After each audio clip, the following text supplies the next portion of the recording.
Paramashivoham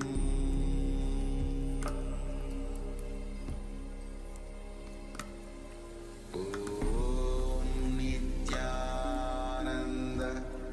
Paramashivoham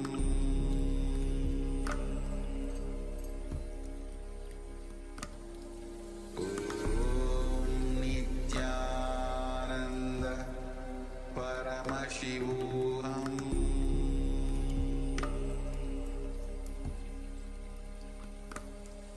Om Nithyananda Paramashivoham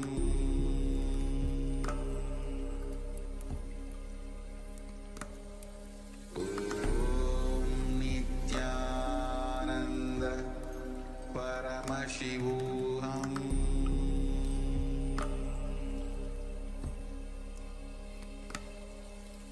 Om Nithyananda Paramashivoham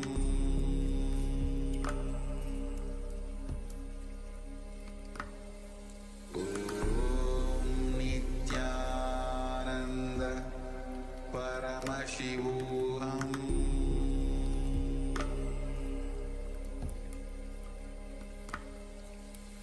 Om Nithyananda Paramashivoham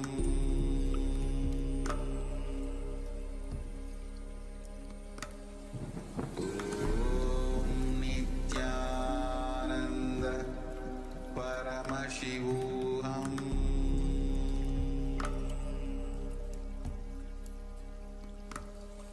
Om Nithyananda Paramashivoham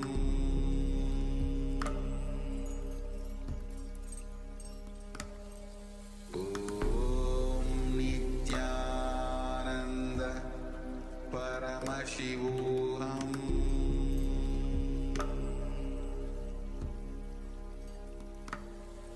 Om Nithyananda Paramashivoham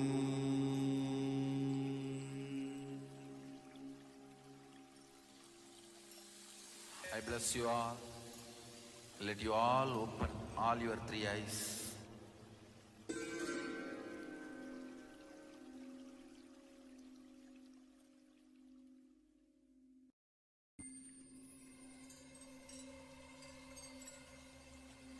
I welcome you all with my love and respect.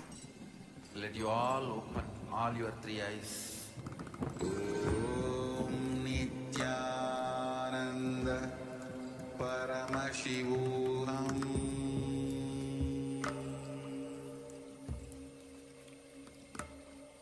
Om Nithyananda Paramashivoham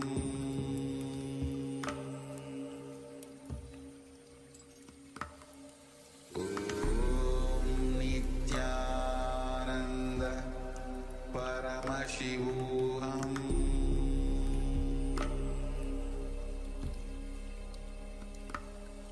Om Nithyananda Paramashivoham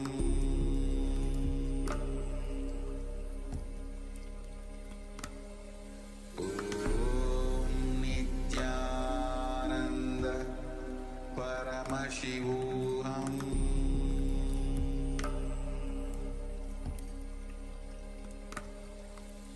Om Nithyananda Paramashivoham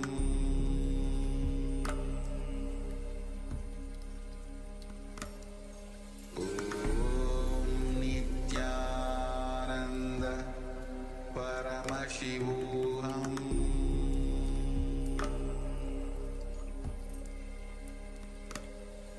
Om Nithyananda Paramashivoham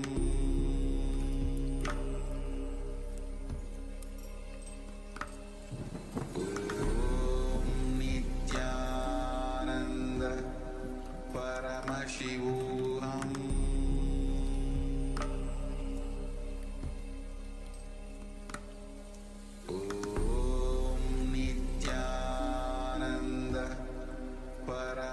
Paramashivoham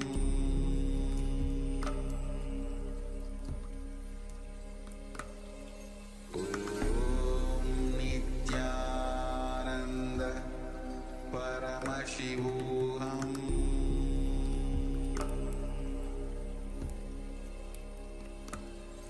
Om Nithyananda Paramashivoham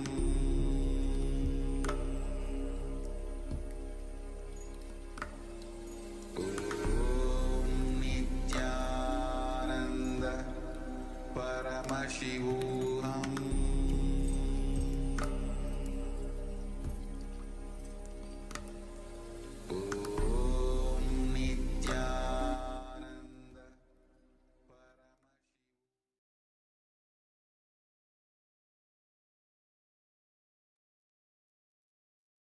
Yes.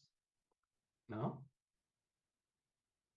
whatever Swamiji manifested through the third eye, whatever you've seen on the page number 45, you can put it in the chat.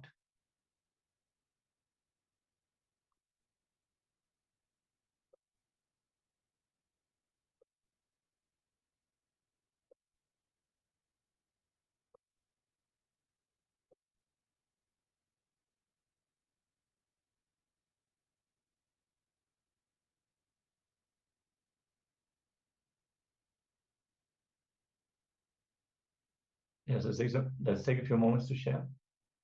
And then we're going to project the page on screen for all of you to verify your power manifestation.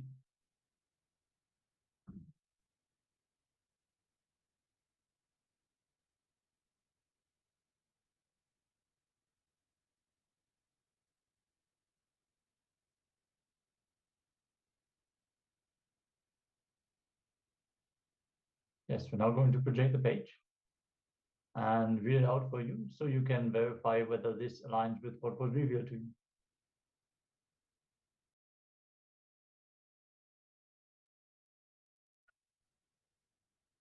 Drop the ego.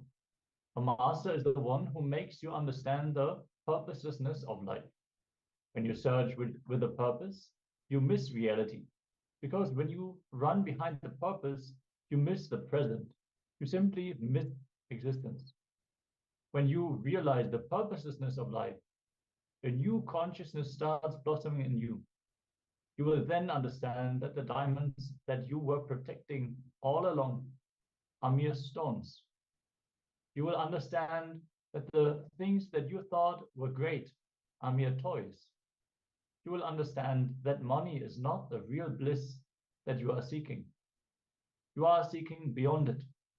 You will start looking at life as a great divine play of existence. You will enjoy the dreams, the drama, and play your role with utmost enjoyment and perfection. You will not live for goals.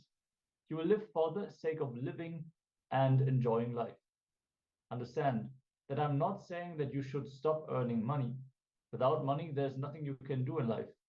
I'm only saying enjoy living every moment and make your goals just incidental. You must understand that the whole thing is just a drama and you are a player. When you get attached to goals, you miss this whole idea. In a drama, does it make any sense to get attached to your role or to another character or to anything? No. It will straight away seem ridiculous, will it not?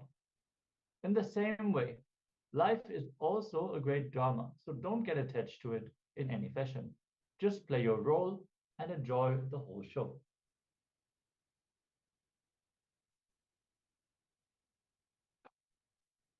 Yes, if you have seen this or any of the sentence, it has been revealed, you can put it in the chat.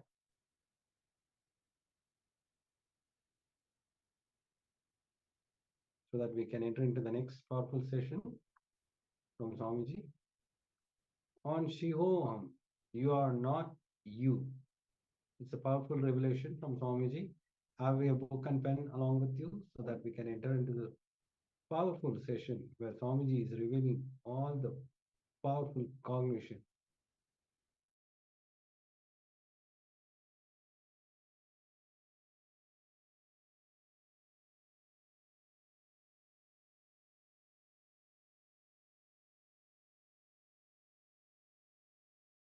I'm going to introduce you to you. As I said, you are not just the body or your mind or what you cognize as you. Listen, you are not just body or mind or what you cognize as you. Let me show you a simple presentation. Visualize this as a round.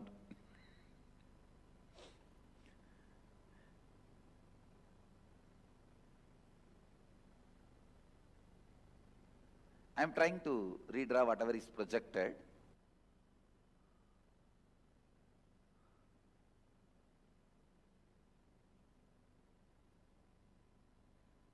Actually, you are totality of your body. Please, the first component of you is your body, the physical body which you are carrying, which is made out of bone, flesh, blood. This is the first component. Then second is your breathing structure. Inhaling, exhaling, the breathing structure is the second. Third, your mind. Sometimes up, alive, excited, sometimes depressed, sometimes frustrated, sometimes feeling guilty, sometimes feeling alive, bright, sometimes feeling tired, bored. Mind. That is the third part of you. Fourth, what you cognize as you, what in core of you, what you cognize as you, what you feel as you, that's the fourth part of you. Fifth, the bliss, freedom beyond all these four. I can say the glimpse of real you. The real you is not what you think as you. Actually, the real you is covered by what you think as you. So whatever you think as you, your body, your breathing system, your mind, your cognition, when you penetrate all these four, then you realize the real you. You experience the real you. These 5 layers, in each layer you have certain mental patterns, incompletions. I can say that when you travel in city, if you are going from here and want to cross the city, so many diversions. Suddenly one political rally, take diversion. Then road is cut by PWD, take diversion. Road is cut by BSNL, take diversion. Traffic jam, take diversion. Finally, instead of crossing the city, you will end up back in the same road. No, that's what exactly is happening in our life. When you try to cross layer by layer and reach your core, please understand, every day, every one of you are struggling to experience your core. When you are back from your work, the way you throw your shoes, throw your clothes, lie down on the bed, even in that moment, you are trying to reach the real you. Unfortunately, constantly you are facing the boards, take diversion, take diversion, take diversion. Each one of your mental pattern is take diversion board, no entry board. Take diversion, no entry, road closed, maintenance work going on, sorry for the inconvenience. These are the boards you are constantly facing. Every pattern, every incompletion you are carrying is no entry board which stops you experiencing the real you. The real you. I should define the word incompletion. Words, thoughts, emotions, residues, hangovers of the past sitting in your present and not letting you live your future is pattern. Listen. Words, thoughts, emotions, hangovers, residues sitting in your past, not letting you live your future is incompletion or patterns. It can be as simple as morning cup of coffee. There are many people, without cup of coffee, they can't get out of their bed or they can't get out of their bedroom. Many can't even go for 1, 2, 3 without cup of coffee.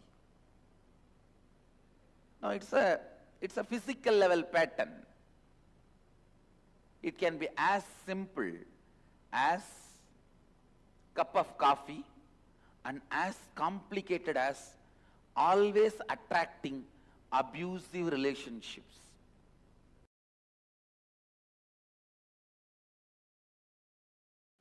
I was expanding on love current of Mahadeva and Isavasya Upanishad, 10th verse. Anyadeva hurvidyaya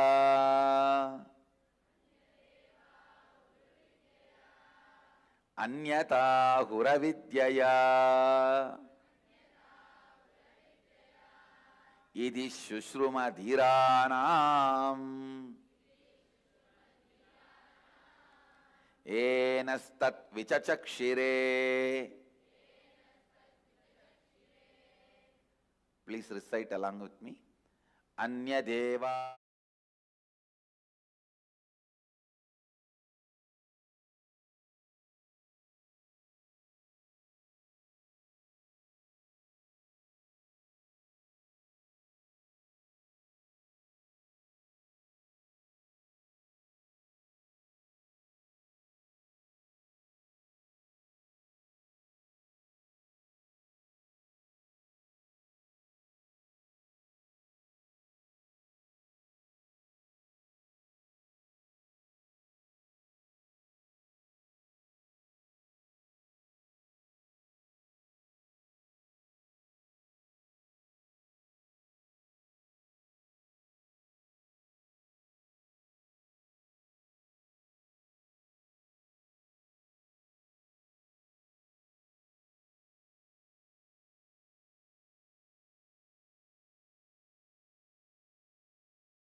Nithyananda to all the participants. We all just had a beautiful revelation by Swamiji on how you can achieve success. Can I request all the participants to post what was the best understanding that you had, the best click that you got?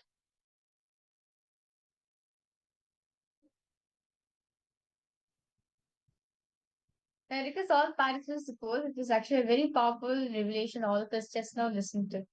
I request all participants to post what is it that each and every one of you understand from this beautiful revelation? What Swamiji has revealed?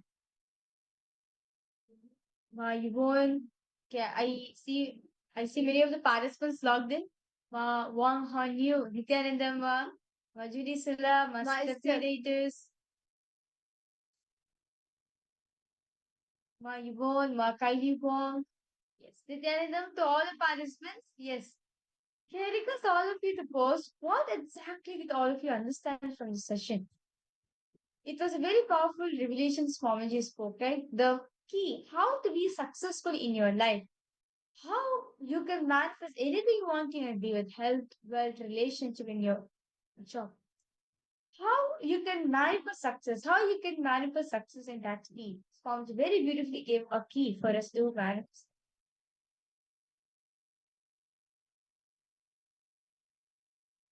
Vanganyu, do you have any questions, sir?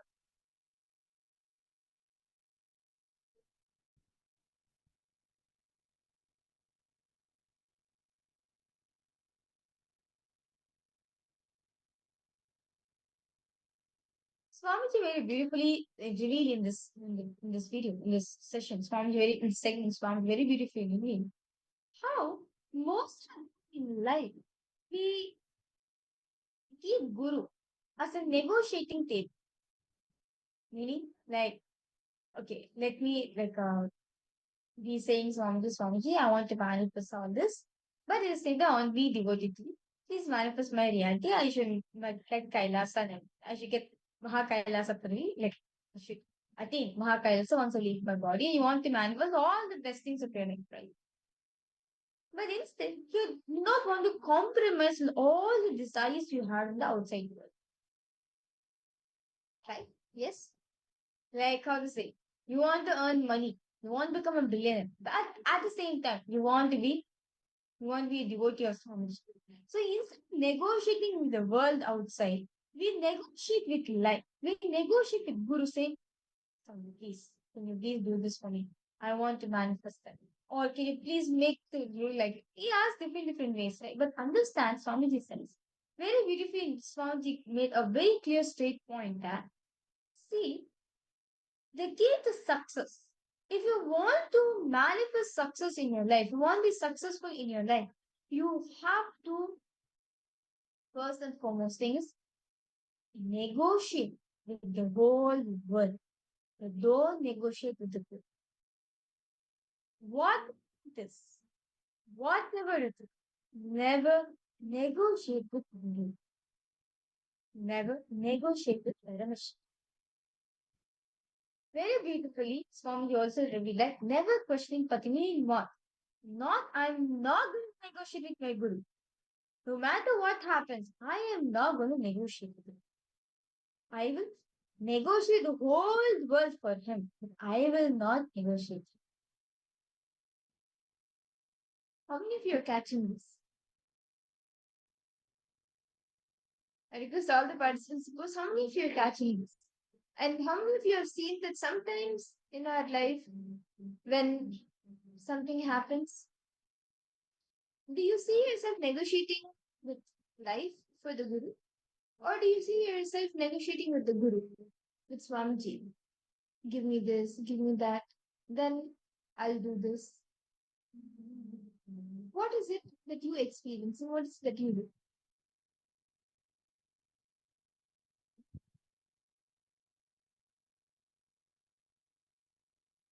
Actually, there is a very beautiful story in Swamiji's life.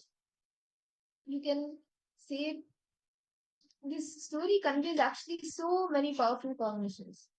Whether it is not negotiating with the Guru or whether it is always following the Guru Vak.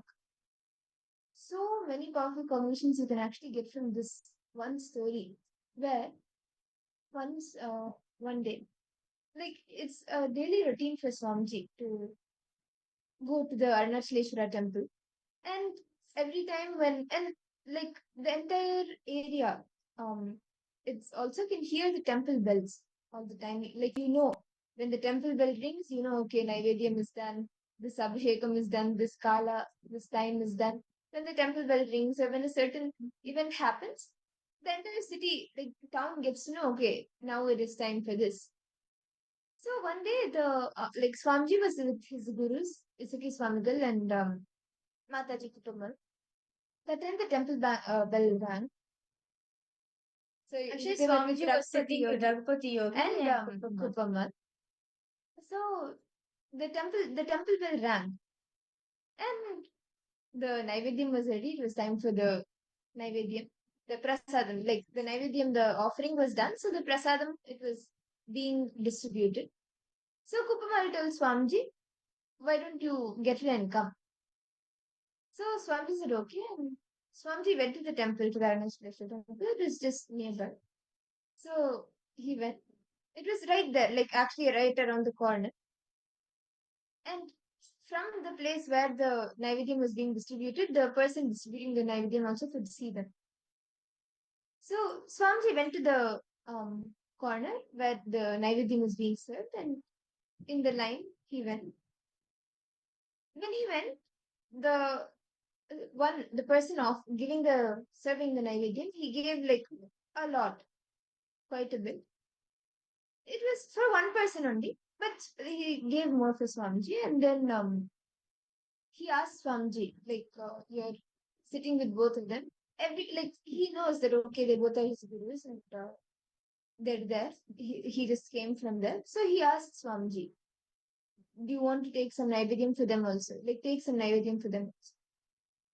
But just at that point of time, behind Swamiji, some of Swamiji's, like, the classmates and the other kids of that locality, they were standing.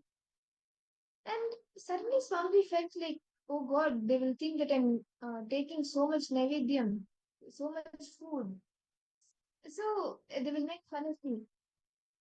So immediately Swamiji said, no, it's okay. This much is enough for us. This much is enough.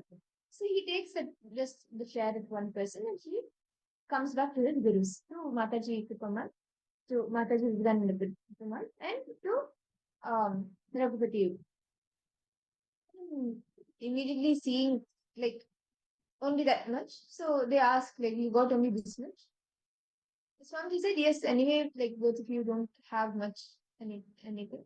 So this much itself is enough. And like actually itself, Kupamal and Raghupati Yogi, they used to not have so much of food. So, but Kupamal asked, no, like what was the exact thing that happened?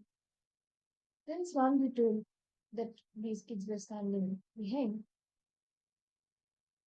Actually, Kupamal will ask Swamiji, did the priest give you or not? Swamiji was like earlier, Swamiji is giving the justification that hardly both of you are naughty, so one share of food itself be enough. See, in the Arunachaleshwara temple, right, they have a figure right after the prasad, right after Naivedyam is offered to Paramashiva, they immediately give that this is a prasad for all the devotees who come there. So it will be served in a huge quantity that too. Like since so many people will be visiting the temple, right? So they make naturally they'll make the Naivedyam in a bigger quantity. So the person who's receiving, like the devotees who are receiving the prasadam also, they'll receive it in a bigger way. So they got one, it's so much. So Swamiji is saying that anyway, both of you will hardly eat food. So one share of meal, one share of prasadam is enough for you guys. But Kupamal asked, did the priest give or not? And he said, yes, the priest gave. But I did not take it because two of my friends were there. They were standing behind me, and if I take two shots, they will think that I'm a food person and I stay in the temple just to take prasadam only, and I don't do anything. I be only in the temple just to take the prasadam only. That's Kuppammal and Raghupati. Both the serious to Swamiji realized that there's no casualness, there's no playful, they're serious. Said, Kuppammal said very beautiful. Kuppammal said, now you go beg in that street. Beg in the street of your beg in your grandfather's street and come. Swamiji went. Swamiji did not even think, okay, what will the people think? What will my friends will think if I do begging? That too, Kuppammal is very beautiful, particularly.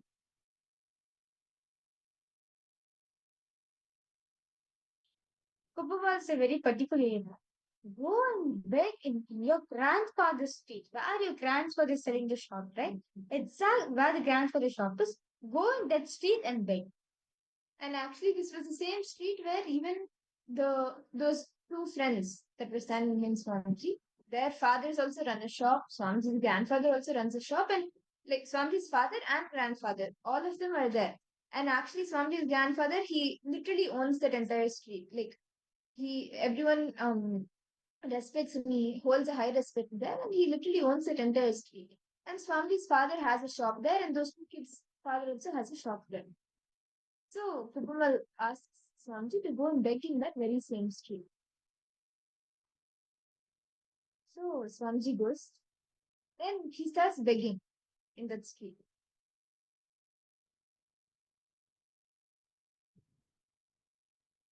Swamiji goes and he starts begging just because he followed the Guru. Like he starts begging and he comes back with whatever little bit that he gets in the begging. So what happened is, so Mataji Kuppammal will tell to Swamiji to go and beg in the same street where the grandfather owns a shop, the rice mill actually, in the Tiruvannamalai, right? In those days and all. Swamiji's grandfather, Rajamurli Artata, he was very famous, well known in the whole Tiruvannamalai. And he is at the head.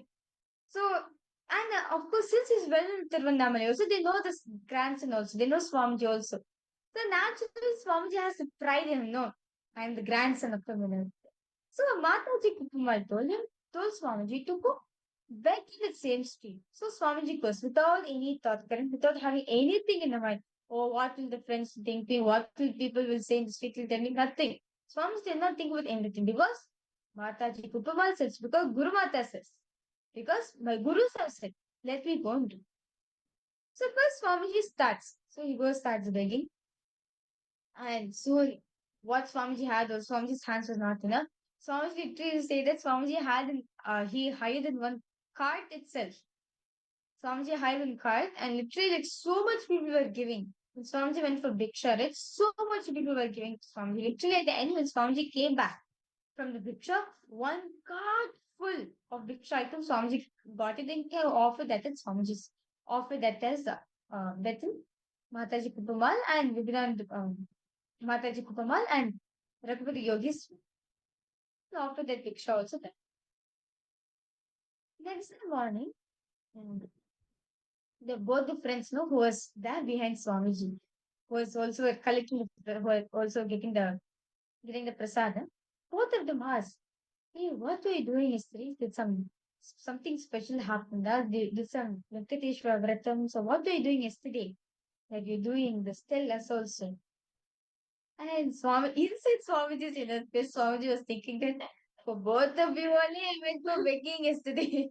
There was no special anything, nothing like in Swamiji's inner space. And Swamiji is saying, because of both of you only, I went for begging yesterday itself. Because see, in this session, very beautifully interesting, Swamiji Swamiji will reveal that because Swamiji thought that, okay, because Swamiji assumed that they may have this cognition that, oh, I mean, staying in the temple because of getting the prasadam only and all those things. So when Swamiji went for begging, right? When Swamiji went for begging in the street, that ahankar, that identity that Swamiji carried, what Swamiji assumed, humility broke in Swamiji. So that's what Swamiji decided. Very clearly, Swamiji saw that without one thing about Swami, one beautiful thing Swamiji says at the point of time, right? Swamiji did not have any thought, nothing. Because his Guru said so. Let me do. That made Swamiji to be successful. Because of that, right? Even now, whatever the abusers say, whatever it is, Swamiji does not get cheated. So understand, in the satsang Swamiji said, right? The to success. If you want to be successful in your life, right? Want to be successful in any aspect, be it health, wealth, your relationship, any aspect of your life where you want to be successful, don't negotiate with your guru. Don't negotiate with your guru. Whatever it is, you will negotiate with the whole world for your good, but I will not negotiate with you. I will not negotiate with Paramashivoham. I will not negotiate with Swamiji. Just how Swamiji had read this incident, just as Swamiji had the thing. Because the Guru said so, let me not have any second thoughts and let me not have any other idea, let me not assume anything. Because he said so, let me go do. Same. If you have the same attitude towards ourselves, not carrying it, I see most of the time in our life, we run our whole life based on others' assumption, others' approval, right? We think that only when people give us attention, when people praises us, or when people give certification for what we do in our life, we feel great about it. But at the end of the day, when the certification is not being given to you, what do you feel? You feel lost, right? We feel powerless. We, as a whole life, has been gone. But understand, if we just drop the identity, if we just drop what you're holding in your inner space, and just decide, let me be integrated. What was Swamiji says? Let me be integrated to them. With question, I will not question what he says. Just from the pure understanding that what Swamiji said so, like as strongly declaring that whatever Swamiji says, it will only be good for me. With that conviction, if you follow what the Swamiji says, you will manifest success in life. That's exactly what Swamiji says. Don't negotiate with the Guru. Don't negotiate at all. Simply follow that. Simple integrated, simple obedience. Just follow. You will see you'll manifest the success. Whatever success you want to manifest, simply you'll be able to manifest. Nithyananda, Mahalin. Mahalin, Makaili Wong, Ma Yuan, Nithyanandam. Can I request each of you to post? Where have you seen yourself negotiating with the Guru? Where have you seen that whenever, without negotiating with the Guru, you took the decision, like, yes, whatever Swamiji is telling, let me do, and you've actually manifested a Guru. You actually had a shift. Mahalin, do you have any questions, Ma?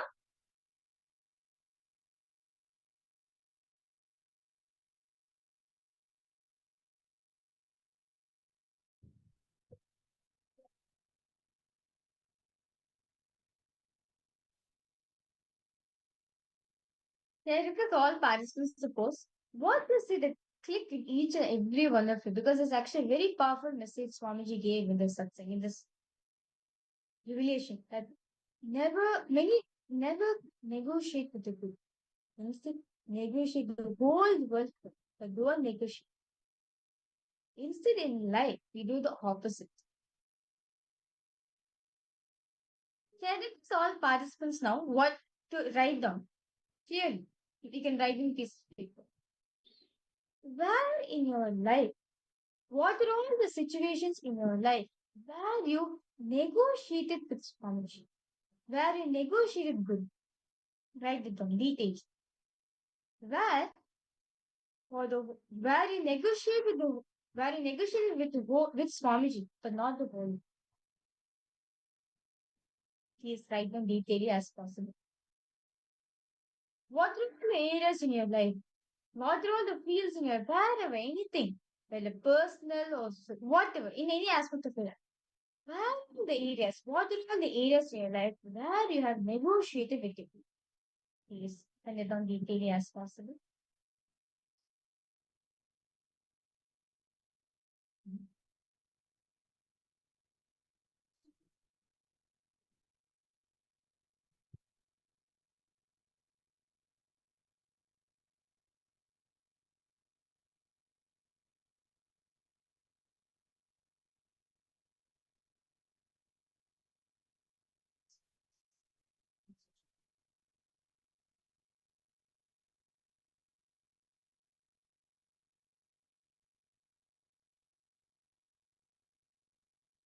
I see many of the participants logged in. Ma Fatima Dehastani, Ma Harleen Gomez, Nithyanandam, Ma Julie Silla, Ma Yoganyana, Ma Sherman Rose, Ma Stephanie Daters, Ma Yvonne, Ma Kylie Wong.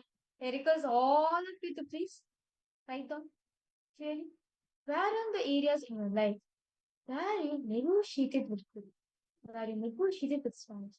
Please spend it on detail as possible.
on detail in every aspect in your life, where you negotiated with Swamiji for your desire.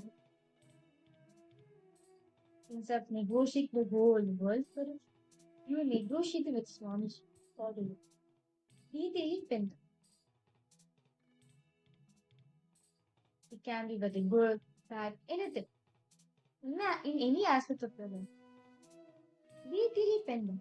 Look into your life and see where are the areas that I negotiate with Swamiji for manifesting my desire, for getting what I want in life. It could even be as simple as Swamiji told you to do yoga every day or take high-tech every day. But every day you give some other reason to yourself. You negotiate with Swamiji instead of negotiating with your own mind. That means that we simple human limits. Or high-tech is stupid. That we take it tomorrow. That we stupid. Whatever. Big. We negotiate with the Guru. Then that time.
now.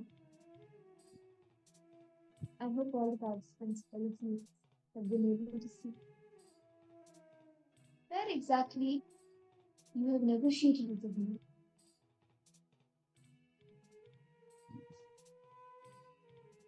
Just decide.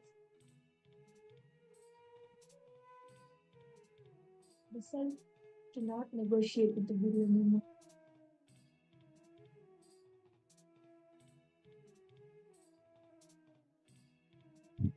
Take a minute to make that decision.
Nithyananda.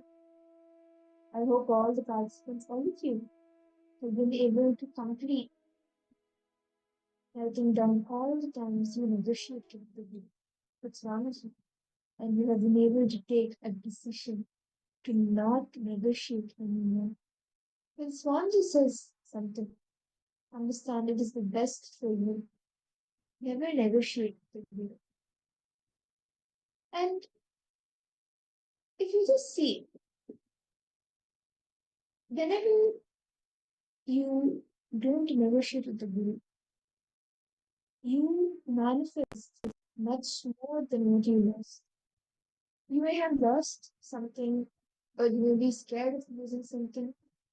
Some thought kind would be there, right? Behind which you negotiated with the Guru. But when you don't negotiate with the Guru, when you just do what he says, what Swamiji says, the Guru says, you will be showered with nature. Actually, there is a beautiful incident from the life of Parashurama, one of the incarnations of Bhagavan Vishnu. So he was a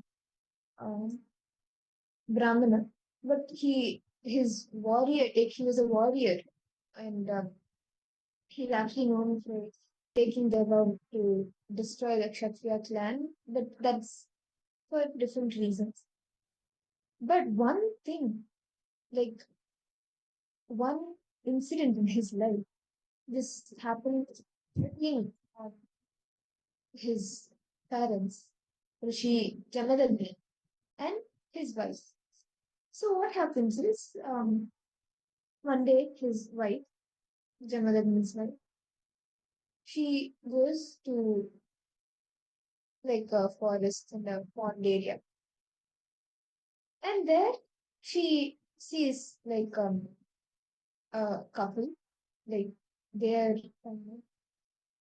together and they're intimate. She visualizes the same thing with her husband, with Rishi Jamadagni. She goes back to the ashram after this, to the house, like the ashram. But see, actually, the women at that time were so chaste, and sometimes, like, the kind of thought currents that were there were like so pure, and it used to never get corrupted. But this small thing could have corrupted the Parashurama's mother's mind. So the moment she goes back to the ashram,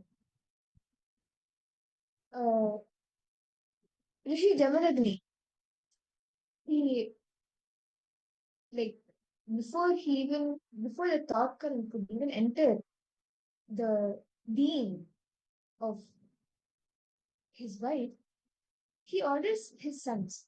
He asks his sons to cut the head of the wife, like his wife, which is Parashurama's mother. But none of the sons, like, of course, it's like, oh my god, killing the mother, like beheading the mother. So they say no. Then Rishi Jamadagni, he asks Parashurama. He tells Parashurama to do this without a next question. Parashurama he knows that whatever Rishi Jamadagni, his father, is telling is for the best. So without a second question, he just takes the axe and beheads his mother's head. But after this, the slightest of corruption does not enter into the being of Rishi Jamadagni's wife. And she is actually brought back to life. Parashurama asks to the groom, like being so happy with that Parashurama listened to Rishi Jamadagni. To his father, Rishi Jamadagni gave him a groom, like asked what does he want. And Parashurama asked for his mother's life back. And she is brought back to life, but continued to have the pure inner space. So the corruption did not reach her being. But from this entire story, Parashurama like being guided by his father without any question. When his father said to do it, he just did it. No negotiation, no question. And what did he get after? The entire family, the entire happening was auspicious. Right? Just understand. When we never negotiate with the guru. Same way, Swamiji is calling all of us for the Paramashivoham program, right? He is inviting each and every one of us for the program, telling us that he sent us for enriching, and he is calling us back. Where did we go? When he is calling, why to negotiate with all the different obstacles like I don't have money, I don't have a flight, I don't have a passport, I don't have time, I have my job, I need to be with my family. Why negotiate with all of these reasons? Instead, why don't you enrich each of those situations? Those, if it's people, enrich those people to come along with you for the program. If it is time, manifest time. Just surrender it at Swamiji's feet. You will manifest the time to make it to the program. If it is passport, visa, flight, all of these. Enrich a few others who have the same obstacle. You will have a breakthrough. Or just surrender. Make a declaration. Let me make it to the program. Without negotiation, without telling Swamiji and having these problems, I'll not be able to make it. Without the negotiation, just drop everything, all the obstacles. Just know Swamiji will take care of it. He will take care and he will manifest whatever needs to manifest. You take a step and come to the program. How many of you have seen that when you have not negotiated, you have experienced some other miracle?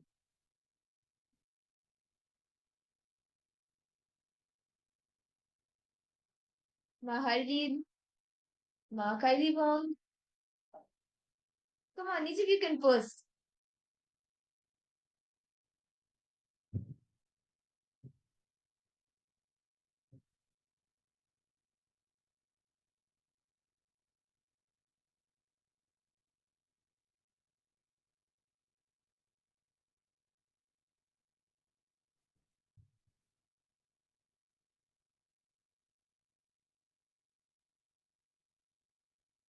Any questions?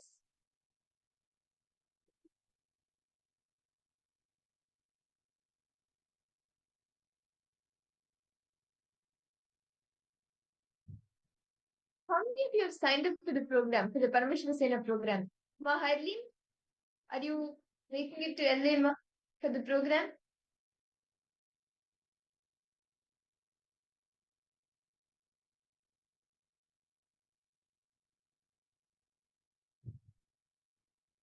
Ma Harleen, Ma Kylie Wong. Ma Kylie Wong, come on, why don't you take the step? Take the jump to attend the Paramashivoham program. See, actually, the next season, the next batch, right? It is going to be happening during the Mahakumbh Mela, during the next Mahakumbh Mela 2025. And it's just around the corner in just a few days, 10 days, 11 days from now. And you cannot even imagine in what scale of celebration it's going to be. It's like celebration after celebration, and at the same time, intensely on ground training by Swamiji for each and every step of becoming an ambassador of KAILASA. Every step of the way, you will be guided, you will be taught, helped, and handheld literally by Swamiji to evolve as an ambassador of KAILASA. On ground training for AI, leadership skills, and even the spiritual competence. You will be trained in your spiritual competence to build your spiritual competence. How many of you have signed up already? And how many of you are still yet to sign up? You're having some resistance. But you want to, somewhere you are feeling, yes, I want to go for the program. But you're having some resistance or some obstacle.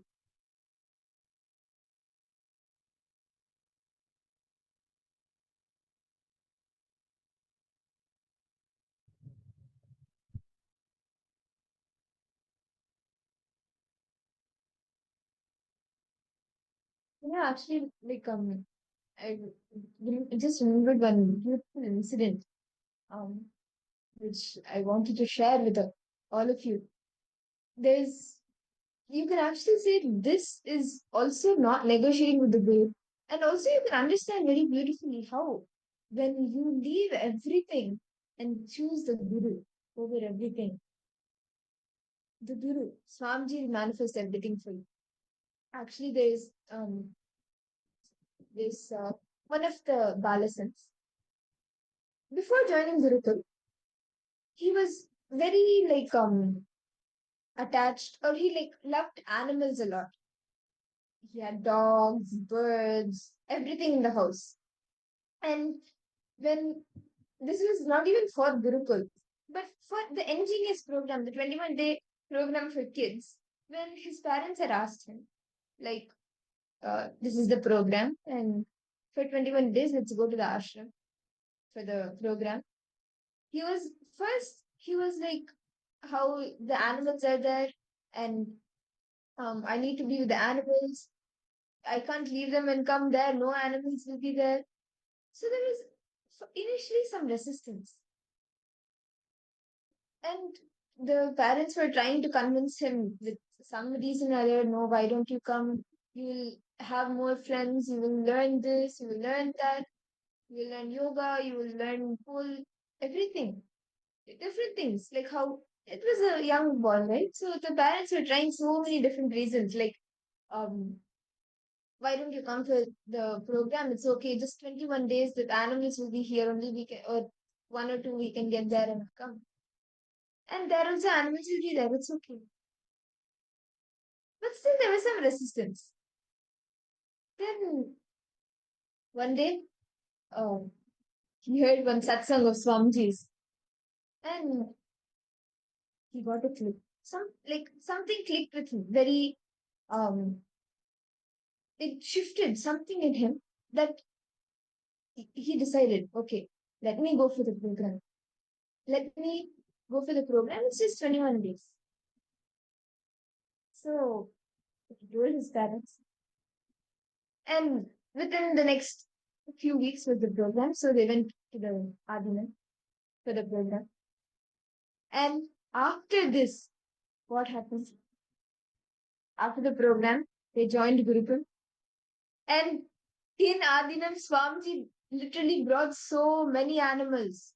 There were ducks, there were dogs, there were guinea pigs, chickens, birds, pigeons, and everything.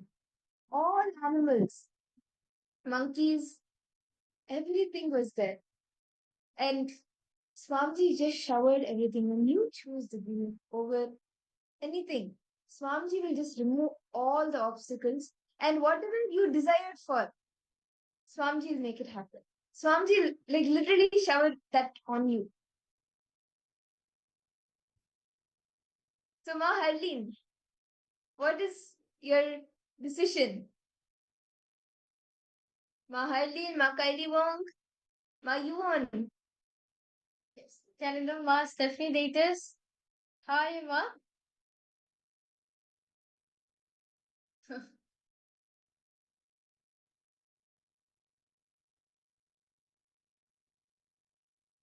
Doing good? Yes. How are you feeling, Ma? Did you do the completion? Did you do the completion process as you took? How are you feeling exactly within yourself? That suffocation which you're feeling inside yourself as you're sharing, then the suffocation which you felt inside yourself, that you feel like you can't take bad decisions in your life, and the self-talk which you're having within yourself. How are you feeling with that, Maha? Like, can I request you to share?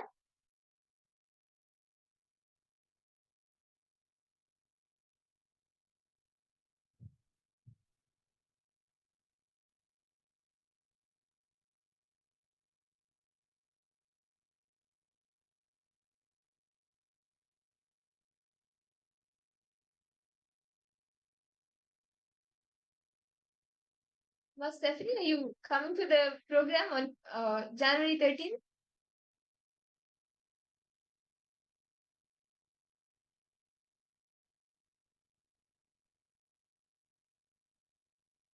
Were you able to look into the resistance?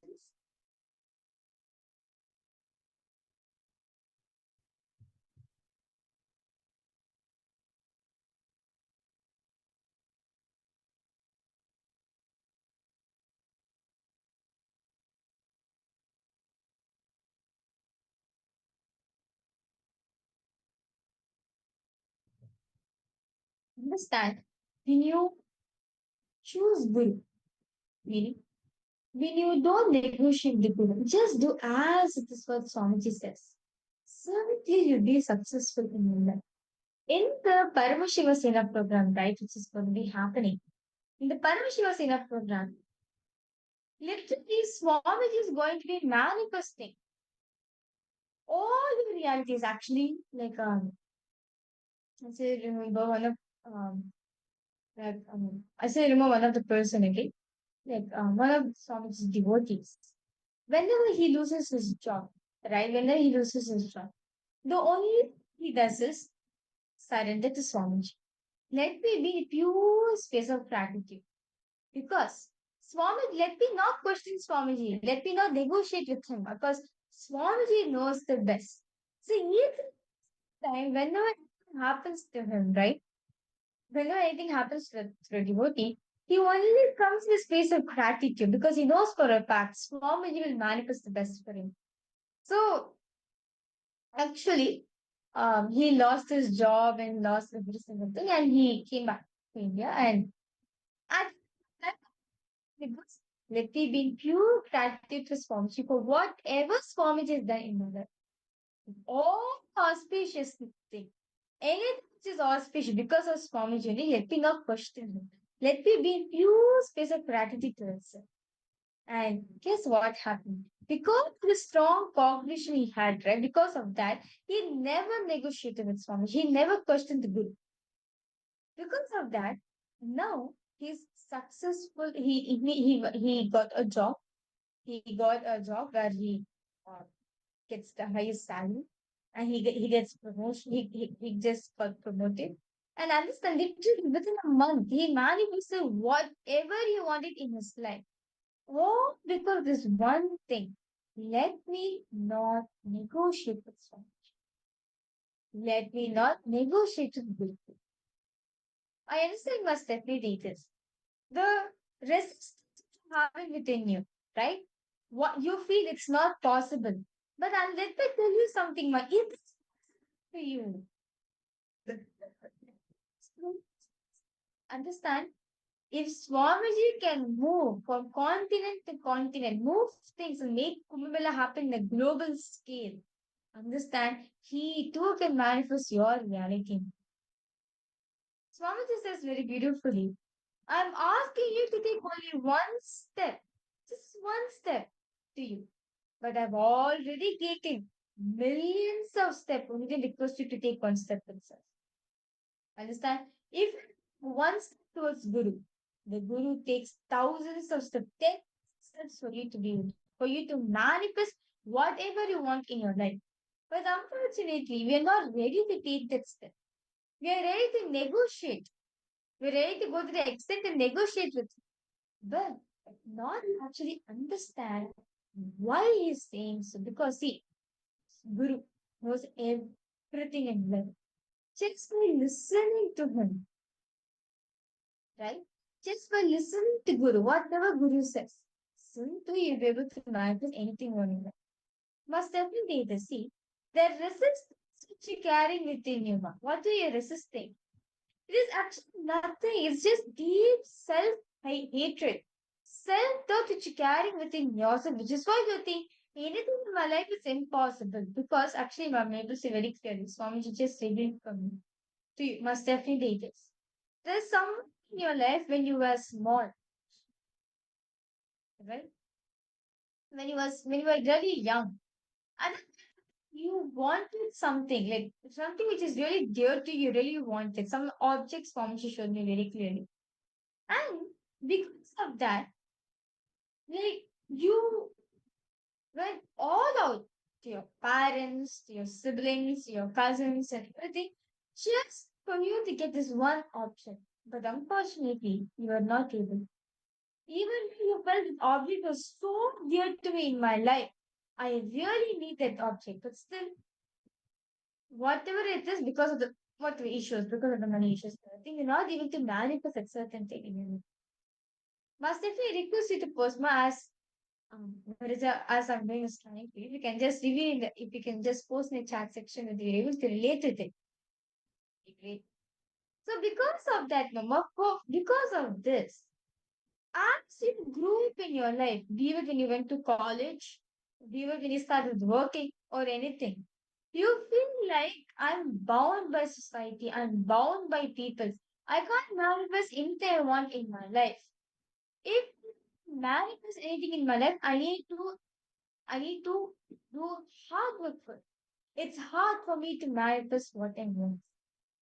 Because of that to even this decision, I think it's impossible for me. It's coming up. Because maybe in my life, anything which is so dear to me will not manifest. Because of this fundamental cognition that life is always there to take me what I need. So it's ready to take up, remove what's the dearmost thing in my life. But Stephanie, are you understanding? Are you able to do?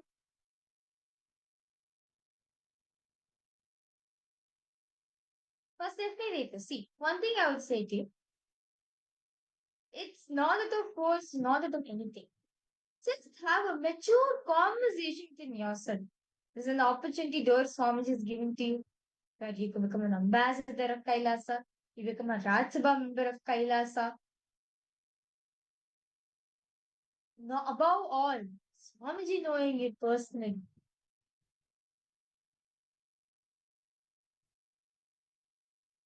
It's not possible, but it is very much possible. All you need is just drop that resistance you're carrying in you.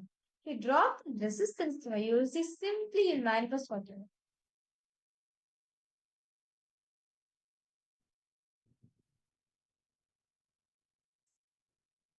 So, Ma Stephanie, I hope that answers all your questions that you may be having. And yes, Ma Kylie Wong, Ma Yuan, Ma Irene. I see many of you have already signed up. Why don't all of you take a few minutes and enrich others as well, enrich your friends, your family members for the program? Because in this program, you get hands-on training to build your spiritual competence, and become an ambassador of Kailasa. Become a Rajya Sabha member of Kailasa, the founding members of Kailasa's Rajya Sabha. And whether it is through the entire routine, the food, or whether it is the hands-on training and the guidance, direct guidance by Swamiji, every single thing is to build your spiritual competence. And literally, by the first few days of the program itself, you will see such tremendous transformation in you. And by the end, it will be like an unimaginable change, an unimaginable transformation. How many of you here are interested to join, to sign up for the Paramashivoham program? I see many of you have already signed up, Mayuvan and Pavanaya. Many of you have signed up. How many of you are yet to sign up for the program, but are still having some or the other obstacle where you want some help in?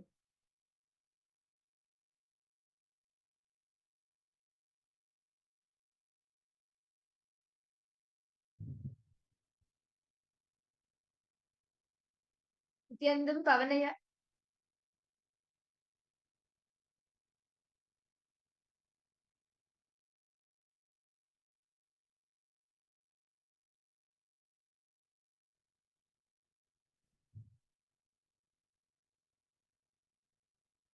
Okay.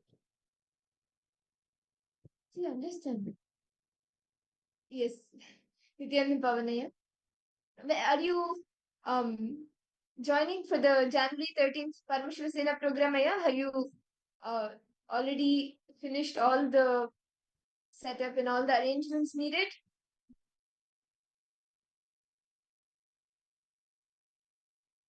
You will actually have a blast in the program. It will be like a spiritual blast, especially with the program happening and the Kumbh Mela happening. It will be like a spiritual blast and such intense energy and activism throughout the day, on the on-ground training, and even the entire Kumbh Mela celebrations, grand celebrations of Kumbh Mela.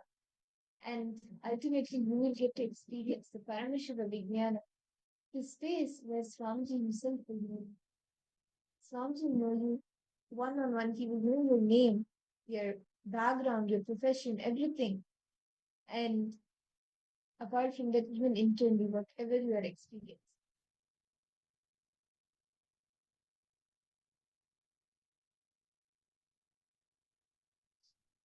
Mark, anyone? Are you ready for the program?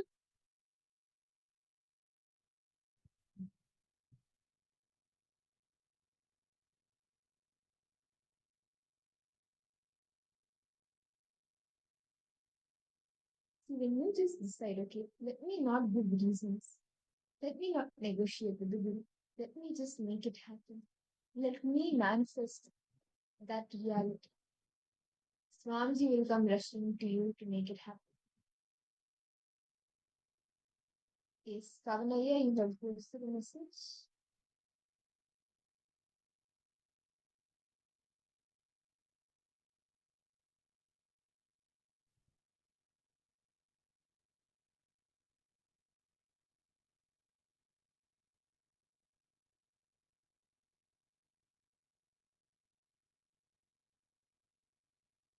Okay. Ma Irene, come on.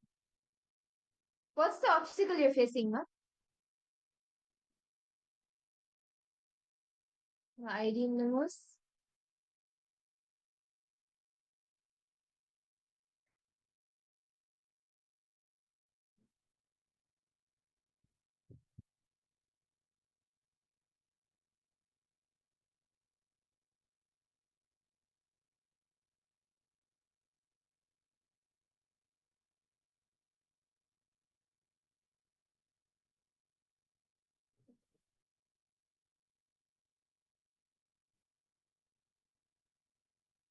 Now, see, in the program, in the Paramashiva program, all of the participants, each and every one of you have signed up for the program. You will get to experience a different dimension, a different level altogether, whether it is in the lifestyle, whether it is in the on-ground guidance and training by Swamiji, in every level, you will have a breakthrough, physically, mentally, everything.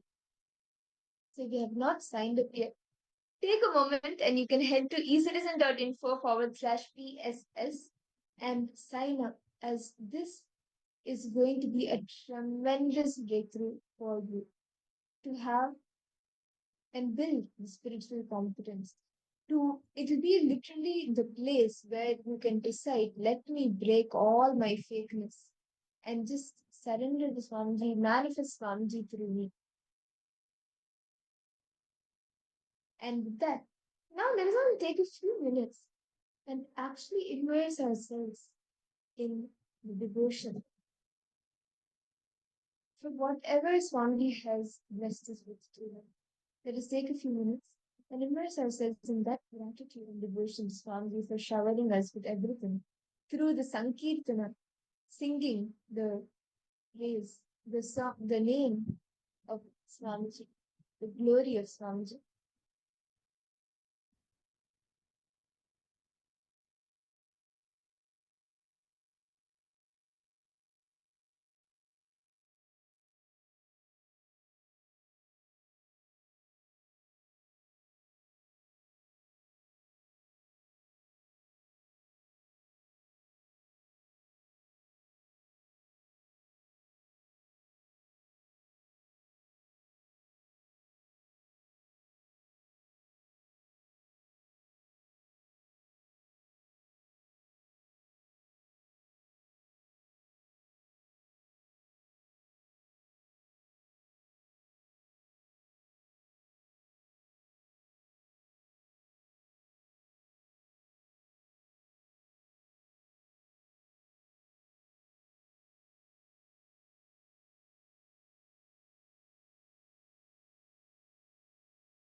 Shivoham.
together.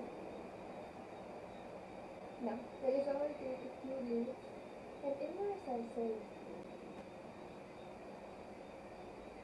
in the devotion and by singing the glory in the name of Swamiji. Today with us we have Nithyananda Swami who will be guiding us through the Kirtans, the Sankirtana, immersing ourselves in the devotion through the singing of Swamiji's name. Let us all sit straight. I request all the Paramashivoham participants and the devotees who have joined us live in YouTube and all the other social media platforms. Please sit straight, close your eyes. Let us now begin with the Satguru Vandanam.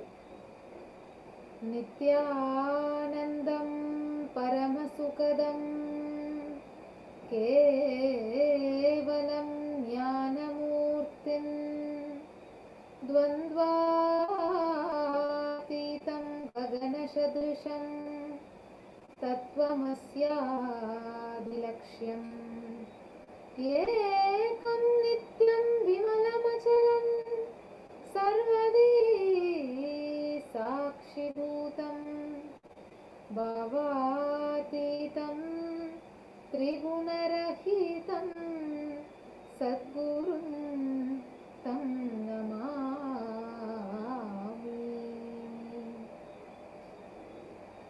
Now, let us begin the Nitya Kirtans. I request every one of you to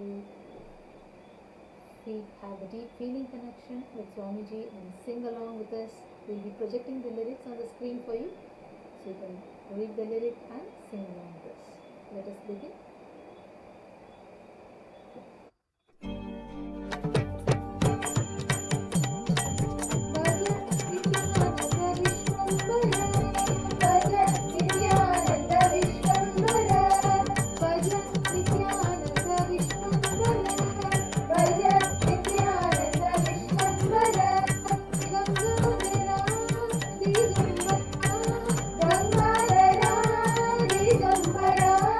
Ganga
Continue to move in the pure space of devotion, immersed in the name of Swamiji, the glory of Swamiji.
Shankara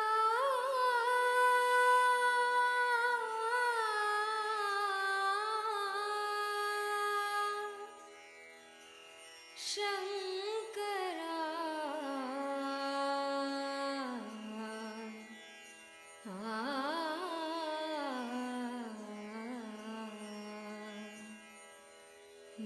Nithyananda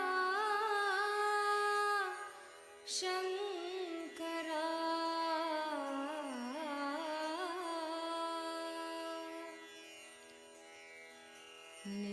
Nithyananda Shankara Anandeshwara Shankara Nithyananda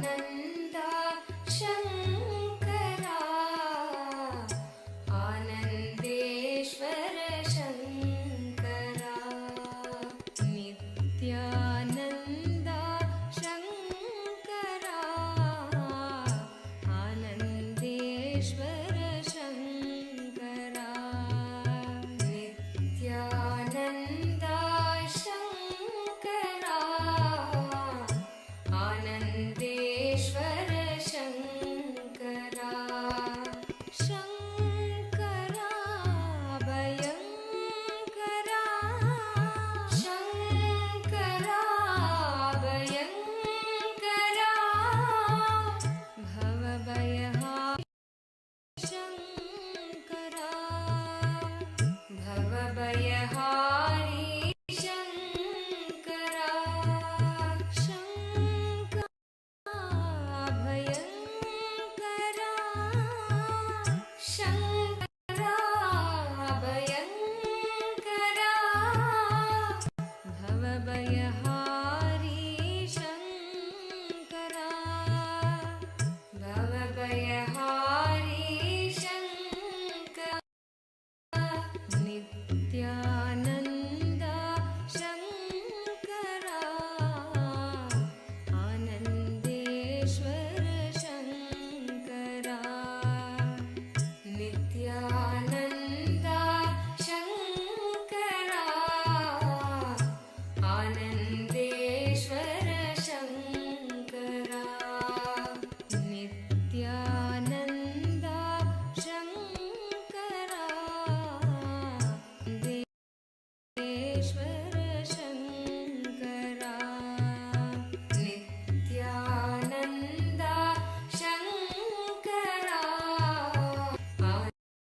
Anandeshwar Shankara Shankara भयङ्करा Shankara भयङ्करा भवभयहारी Shankara भवभयहारी Shankara Nityananda Shankara Anandeshwar Shankara Nityananda Shankara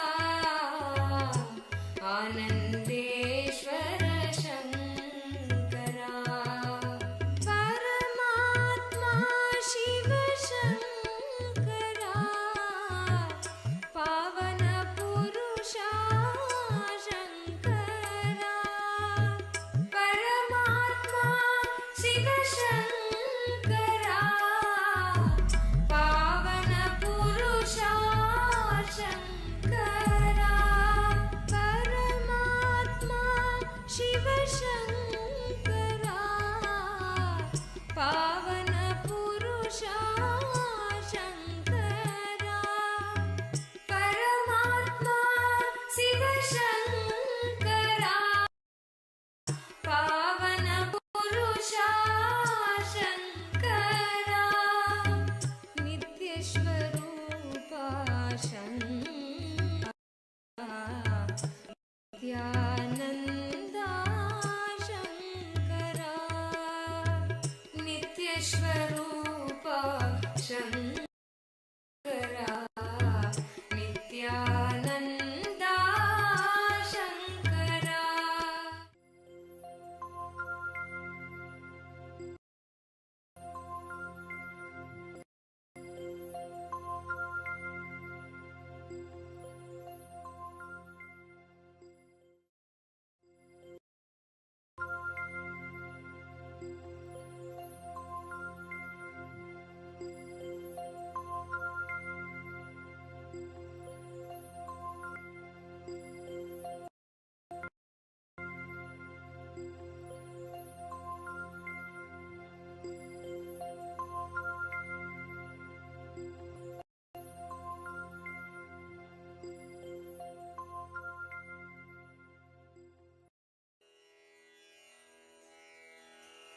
Shankara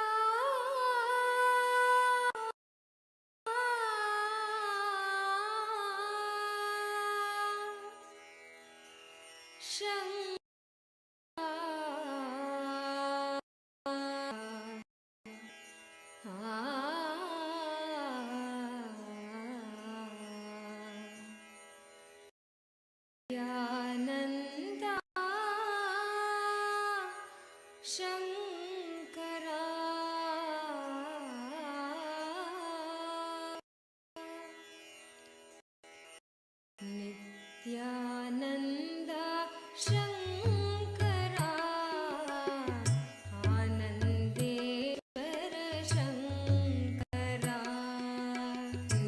Nithyananda Shankara Anandeshwara Shankara Nithyananda Shankara Anandeshwara Shankara Nithyananda Shankara Anandeshwara Shankara Shankara Bhayankara Shankara Bhayankara Bhavabhayahari Shankara Bhavabhayahari Shankara Shankara Bhayankara Shankara Bhayankara Bhavabhayahari Shankara Bhavabhayahari Shankara Nithyananda Shankara Anande Shankara Nithyananda Shankara Anandeshwara Shankara Nithyananda Shankara Anand Shankara Nithyananda Shankara Anand Shankara Shankara Bhayankara Shankara Bhayankara Bhavabhayahari Shankara Bhavabhayahari Shankara Nithyananda Shankara Anandeshwara Shankara Nithyananda Shankara Anandeshwara Shankara Paramatma Shiva Shankara Pavana Purusha Shankara Paramashiva Shankara Pavana Purusha Shankara Paramashiva Shankara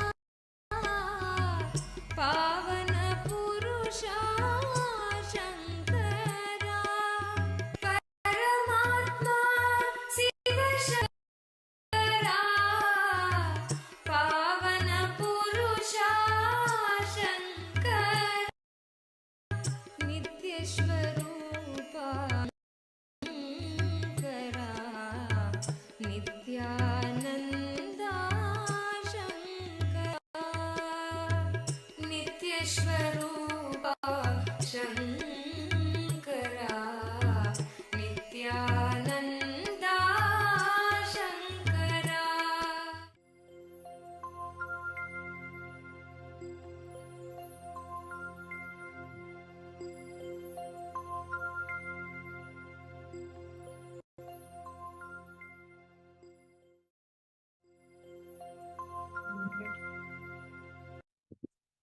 Nithyananda, I hope all the participants, each and every one of you, enjoyed the Sankirtana and understanding that's basic connection. When you just immerse yourself in devotion and bhakti. Whatever problems, obstacles you may be having in your life, Swamiji will just dissolve that, remove that completely from your life. Because when you protect your bhakti, bhakti protects you. Can I request all the participants to post? Like, if you have any questions, please feel free to post. And all the participants who are yet to sign up for the Paramashivoham program, how many of you are yet to sign up for the program? Can I request each of you to post what is that obstacle that you are facing?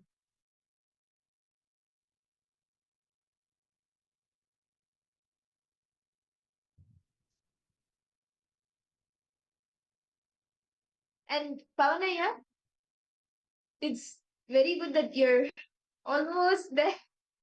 You can book your ticket soon and make it for the program, especially in India, Kumbh Mela, like not only in India, even in the US. Swamiji has brought Kumbh Mela from one continent to, like literally has made it into a global celebration. So in India, in US, everywhere, it's going to be a grand celebration. And very happy to know that you are going to attend, and yeah, the last step of booking the ticket, the train. Okay. Aya, why don't you take some time, enrich your family also? When you enrich others, those powerful connections become a part of you. And even as a Paramashivoham member, Swamiji is calling you, saying that, hey, I sent you for enriching Bhagavan. So why not start enriching more and more people? Invite your friends, your family members to come along with you for the Paramashivoham program.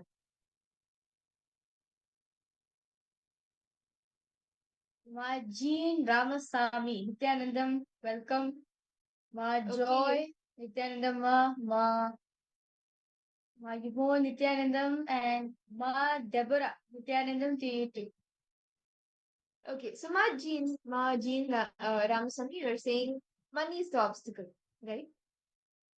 Today, why don't you enrich 10 other people or 11 other people who are facing the same obstacle? Enrich them for the Paramashivoham program. And if they're having an obstacle with money, give them the powerful cognitions that Swamiji has given on wealth manifestation, whichever has clicked with you. Encourage them for the program. You will see by tomorrow you will have a breakthrough. And it's 11 other people, you will have a breakthrough. You will be able to make it for the program. The money will manifest from somewhere. Like a miracle, it will happen. Majin Ramasamy, where are you joining us from, ma? Actually, within today, tomorrow, why don't you start enriching a few people?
Yes, Nithyanandam, to all the participants once again, we would like to complete with you for the technical glitch.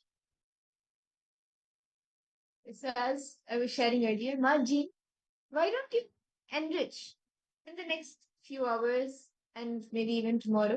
Why don't you enrich 11 other people for the program? It could be a few other of the Sangha members or even your family members and your friends. Why don't you spend some time enriching them?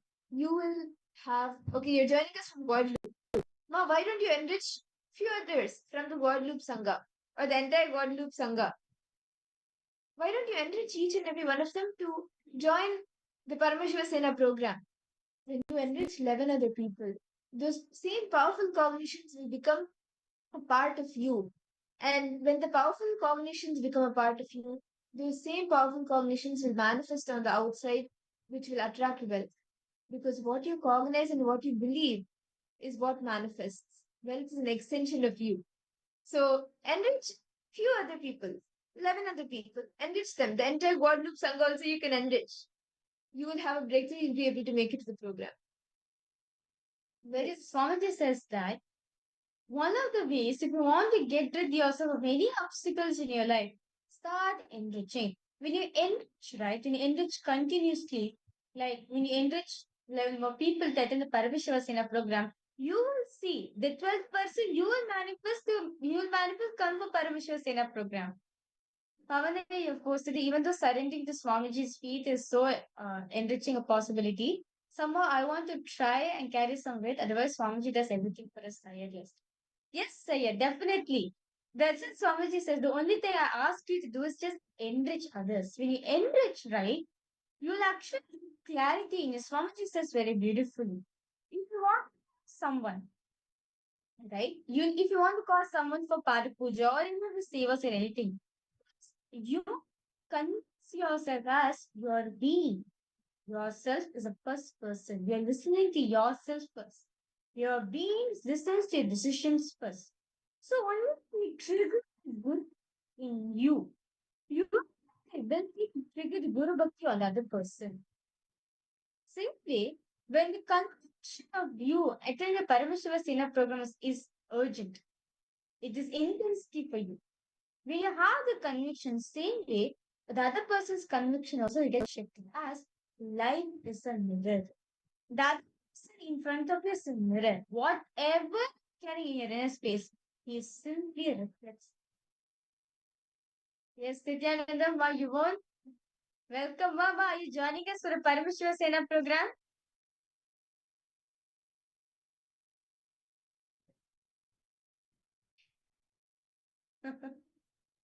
Yes, that's great. That's great.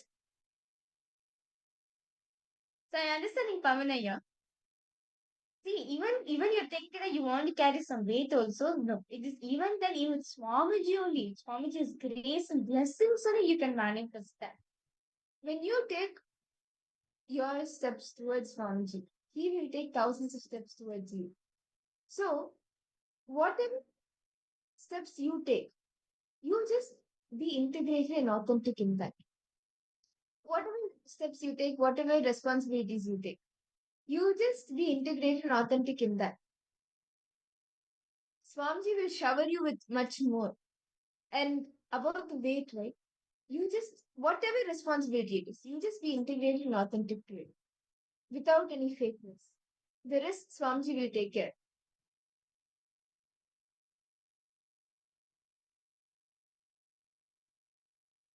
Pavanaya, is any of your other family members also joining?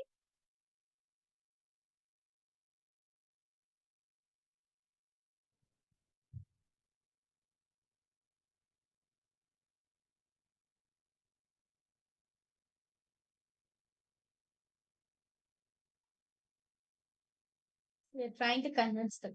See, Ayya, don't come. Oh, okay. No problem, Ayya. See, one thing, Ayya, why don't you enrich your family, your close family, your cousins, or your friends also? That's also fine. See, Ayya, don't think that it's impossible for you because see, when you're going to enrich, right, when you're going for enriching another person, there's always a strong conviction in you that okay, I'm just trying. That means there's already impossible which is setting within yourself. Are you understanding, Aya? Only when you declare, I will enrich them. I am enrich them. You are going to enrich them. The word trying is yes, already. But when you make a strong decision that I am going to enrich the other person, simply the other person will listen to. Simply what enrich you're causing the other person for, simply get enriched. As you're putting a strong decision. As Swamiji says, if you have the will, not if buts are entering zero, just will. If you have the will to manifest it, you manifested that. Are you understanding, Pavanaya? Any questions?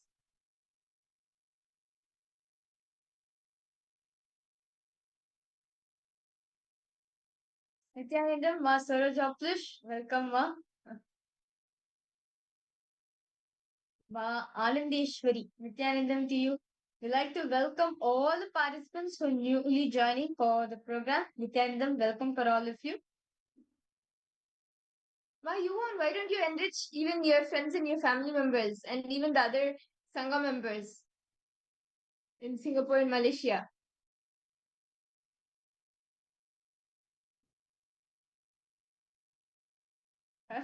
You'll have a huge team of Rajma members in Singapore and Malaysia.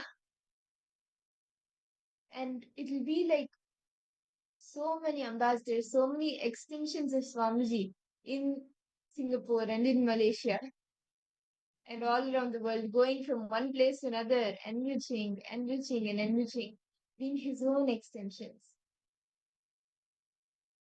Ma Deborah, Nithyanandam, are you joining for the Paramashivoham Sena program?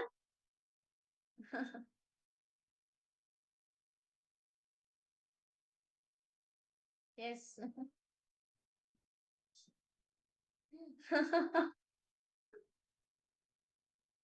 Yes, Ma Deborah, you're joining for the program. Come on, man, the amount of joy, the amount of the amount of joy you have, the amount of devotion you have towards Swamiji, you should not miss Paramashivoham Sena program, Ma.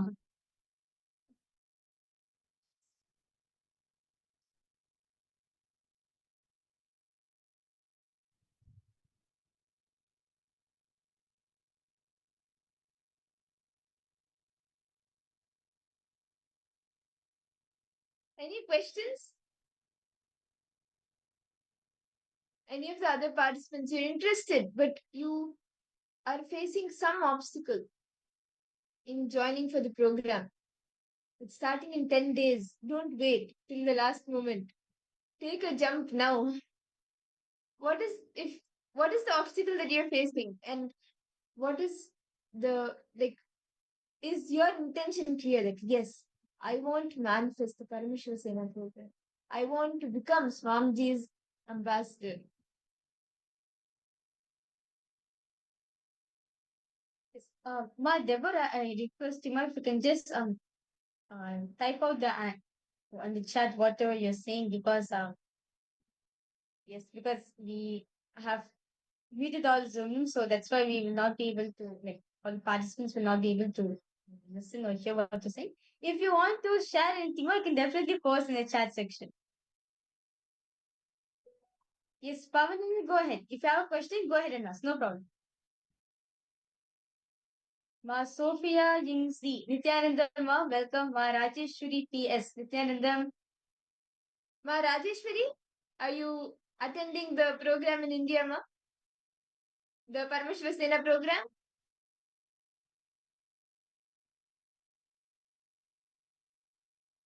Your feeling connection with Swamiji is too much. So when Swamiji is inviting you for the program right now, don't miss this opportunity. Why don't you jump in?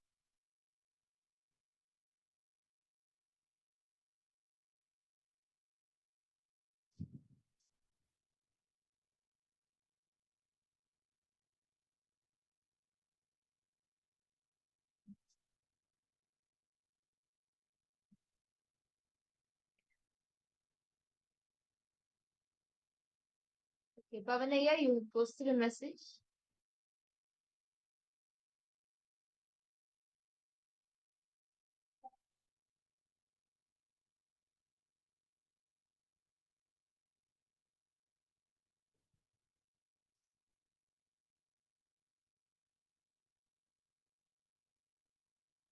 Okay.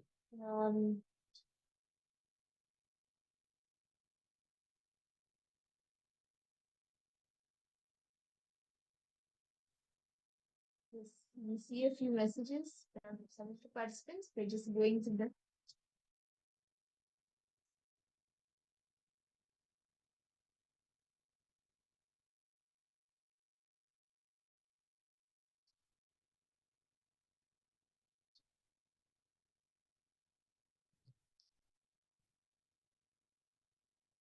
See, Pavanaya, whatever obstacle you are facing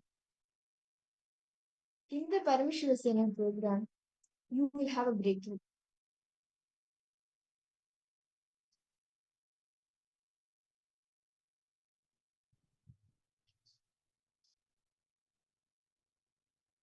Okay. You feel like, okay, you want to end up improvising them, which they wasn't the intention in the first place. They need money to feel enriched, but I'm offering them something else.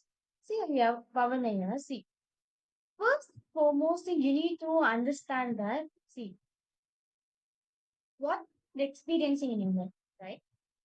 You need to have a cognition. See, understand Swamiji says very beautifully, when you shower unconditionally, when you give up unconditionally, naturally what other person wants from you also, you feel enriched by it. Are you understanding it? Actually, there is even a beautiful story from um, the King Akbar's life, the Mughal emperor.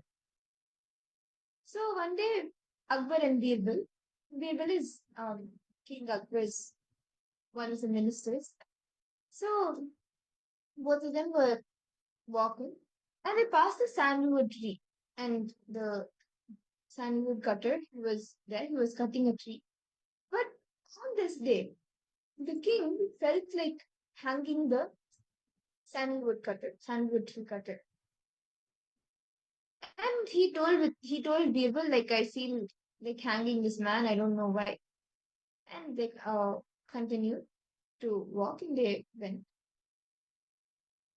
After a month, Akbar and Birbal were strolling past the same area. And again, Akbar saw this sandalwood cutter. But this time, he didn't feel like hanging him. He felt like rewarding him and showering him. So he was like, what is this so strange? Last time I felt like hanging him. Now I'm feeling like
Nithyananda, to all the participants, like to complete with all of you for all the technical issues. So, Pavani, as you were saying, right? So, as I was sharing, right, in the story of Akbar and Birbal, Akbar was confused why he felt the two different times. 1 month ago, he felt like hanging the sandalwood cutter, and this time he felt like showering him. Around 5,000 years ago, at the end of Mahabharat War, the ancient enlightened Hindu civilization consisted of 10,000 Hindu traditions, or sampradayas, that existed in 56 Hindu nations, 200 Hindu kingdoms, 1,700 Hindu provinces that covered more than 6 million kilometers square of Asia. The Supreme Pontiff of Hinduism, SPH, Bhagavan Sri Nithyananda Paramashivoham, is the reviver of KAILASA, this ancient enlightened Hindu civilizational nation. KAILASA is an unbroken cultural, religious, historical, civilizational, and sovereign continuation and revival of multiple of these historical Hindu sovereign states and Hindu ecclesiastical entities. The unbroken continuity of these ancient Hindu nations through KAILASA results in the legal recognition of KAILASA as per the international customary law, particularly the doctrine of continuity. The international law, the doctrine of continuity, implies that upheavals and revolutions within a country, changes in government, territorial adjustments, measures taken during military occupation, or other internal transformations do not negate the existence of the country, do not affect the legal personality and international obligations of the country or state. The Vienna Convention on Succession of States in respect of treaties, 1978, addresses these principles of the doctrine of continuity as it outlines international law during situation of state succession or continuation. International law recognizes a state's legal personality by recognizing its identity. This perspective extends even during the period when the given state or country is annexed or occupied by a foreign power. Even in such cases, the legal personality of the state is considered to persist, enabling its subsequent re-establishment.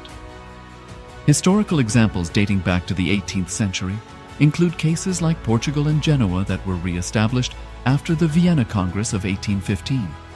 More recent examples include countries such as Poland, Ethiopia, Czechoslovakia, Albania, and Austria that were re-established after World War II. Even when a nation is deprived of its territory, the nation continues to exist. Its sovereignty and international legal personality continues to persist. The Dalai Lama, as the spiritual and temporal leader of Tibet, exemplifies this principle. In 1959, the Dalai Lama was exiled and forced to flee. Despite the challenges faced, the Dalai Lama continues to advocate for the preservation of Tibetan culture and garners worldwide support for Tibetan autonomy on the global stage. Similarly, from 1309 to 1376, the Pope of Catholicism had been in exile in Avignon. Despite this, he was recognized as the head of state as well as head of the church and given full privileges of the position after their return to Rome.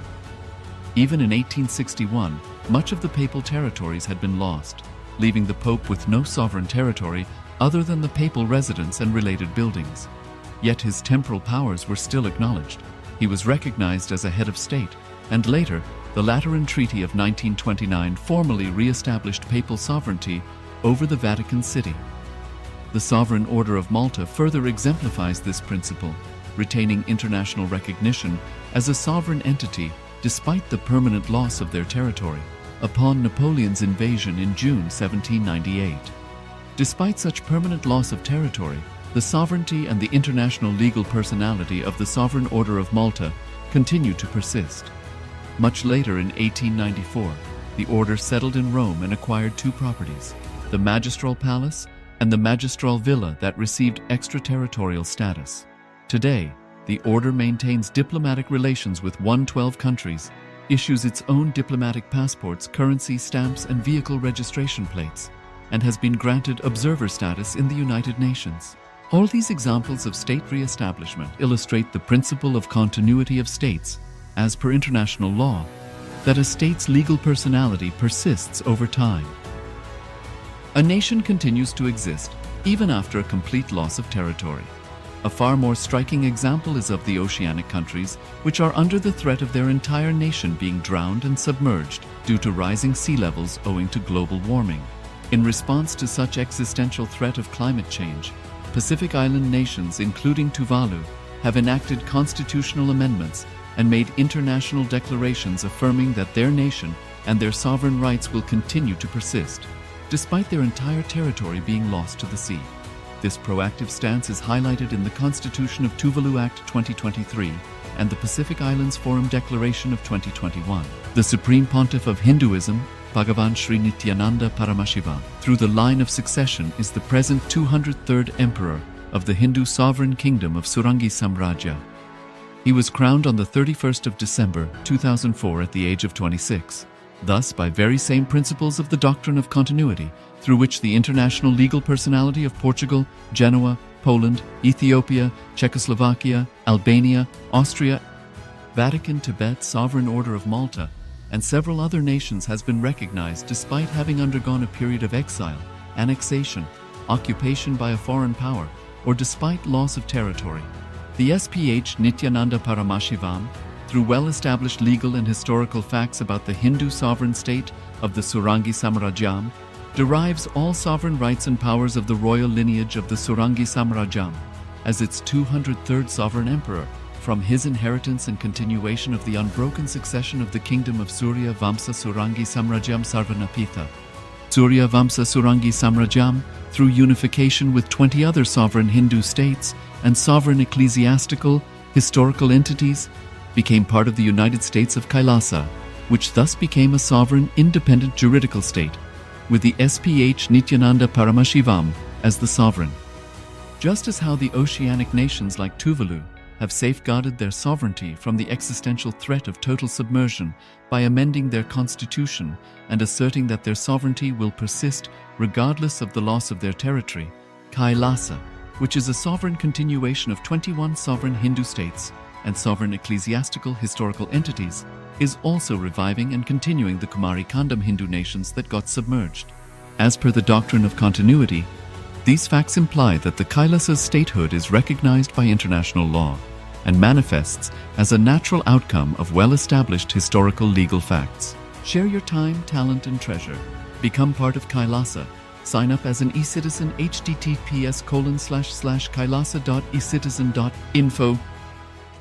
Around 5,000 years ago, at the end of Mahabharat War, the ancient enlightened Hindu civilization consisted of 10,000 Hindu traditions, or sampradayas, that existed in 56 Hindu nations, 200 Hindu kingdoms, 1,700 Hindu provinces that covered more than 6 million kilometers square of Asia. The Supreme Pontiff of Hinduism, SPH, Bhagavan Sri Nithyananda Paramashivoham, is the reviver of Kailasa, this ancient, enlightened Hindu civilizational nation. Kailasa is an unbroken cultural, religious, historical, civilizational, and sovereign continuation and revival of multiple of these historical Hindu sovereign states and Hindu ecclesiastical entities. The unbroken continuity of these ancient Hindu nations through Kailasa results in the legal recognition of Kailasa as per the international customary law, particularly the doctrine of continuity. The international law, the doctrine of continuity, implies that upheavals and revolutions within a country, changes in government, territorial adjustments, measures taken during military occupation, or other internal transformations do not negate the existence of the country, do not affect the legal personality and international obligations of the country or state. The Vienna Convention on Succession of States in respect of treaties, 1978, addresses these principles of the doctrine of continuity as it outlines international law during situation of state succession or continuation. International law recognizes a state's legal personality by recognizing its identity. This perspective extends even during the period when the given state or country is annexed or occupied by a foreign power. Even in such cases, the legal personality of the state is considered to persist, enabling its subsequent re-establishment. Historical examples dating back to the 18th century include cases like Portugal and Genoa that were re-established after the Vienna Congress of 1815. More recent examples include countries such as Poland, Ethiopia, Czechoslovakia, Albania, and Austria. that were re-established after World War II. Even when a nation is deprived of its territory, the nation continues to exist. Its sovereignty and international legal personality continues to persist. The Dalai Lama, as the spiritual and temporal leader of Tibet, exemplifies this principle. In 1959, the Dalai Lama was exiled and forced to flee. Despite the challenges faced, the Dalai Lama continues to advocate for the preservation of Tibetan culture and garners worldwide support for Tibetan autonomy on the global stage.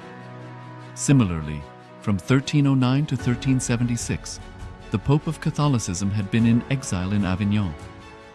Despite this, he was recognized as the head of state as well as head of the church and given full privileges of the position after their return to Rome. Even in 1861, much of the papal territories had been lost, leaving the Pope with no sovereign territory other than the papal residence and related buildings. Yet his temporal powers were still acknowledged. He was recognized as a head of state, and later, the Lateran Treaty of 1929 formally re-established papal sovereignty over the Vatican City. The Sovereign Order of Malta further exemplifies this principle, retaining international recognition as a sovereign entity despite the permanent loss of their territory upon Napoleon's invasion in June 1798. Despite such permanent loss of territory, the sovereignty and the international legal personality of the Sovereign Order of Malta continue to persist. Much later in 1894, the order settled in Rome and acquired two properties, the Magistral Palace and the Magistral Villa that received extraterritorial status. Today, the order maintains diplomatic relations with 112 countries, issues its own diplomatic passports, currency, stamps, and vehicle registration plates, and has been granted observer status in the United Nations. All these examples of state re-establishment illustrate the principle of continuity of states, as per international law, that a state's legal personality persists over time. A nation continues to exist even after a complete loss of territory. A far more striking example is of the oceanic countries, which are under the threat of their entire nation being drowned and submerged due to rising sea levels owing to global warming. In response to such existential threat of climate change, Pacific Island nations, including Tuvalu, have enacted constitutional amendments and made international declarations affirming that their nation and their sovereign rights will continue to persist, despite their entire territory being lost to the sea. This proactive stance is highlighted in the Constitution of Tuvalu Act 2023 and the Pacific Islands Forum Declaration of 2021. The Supreme Pontiff of Hinduism, Bhagavan Sri Nithyananda Paramashivoham, through the line of succession is the present 203rd Emperor of the Hindu Sovereign Kingdom of Surangi Samrajya. He was crowned on the 31st of December 2004 at the age of 26.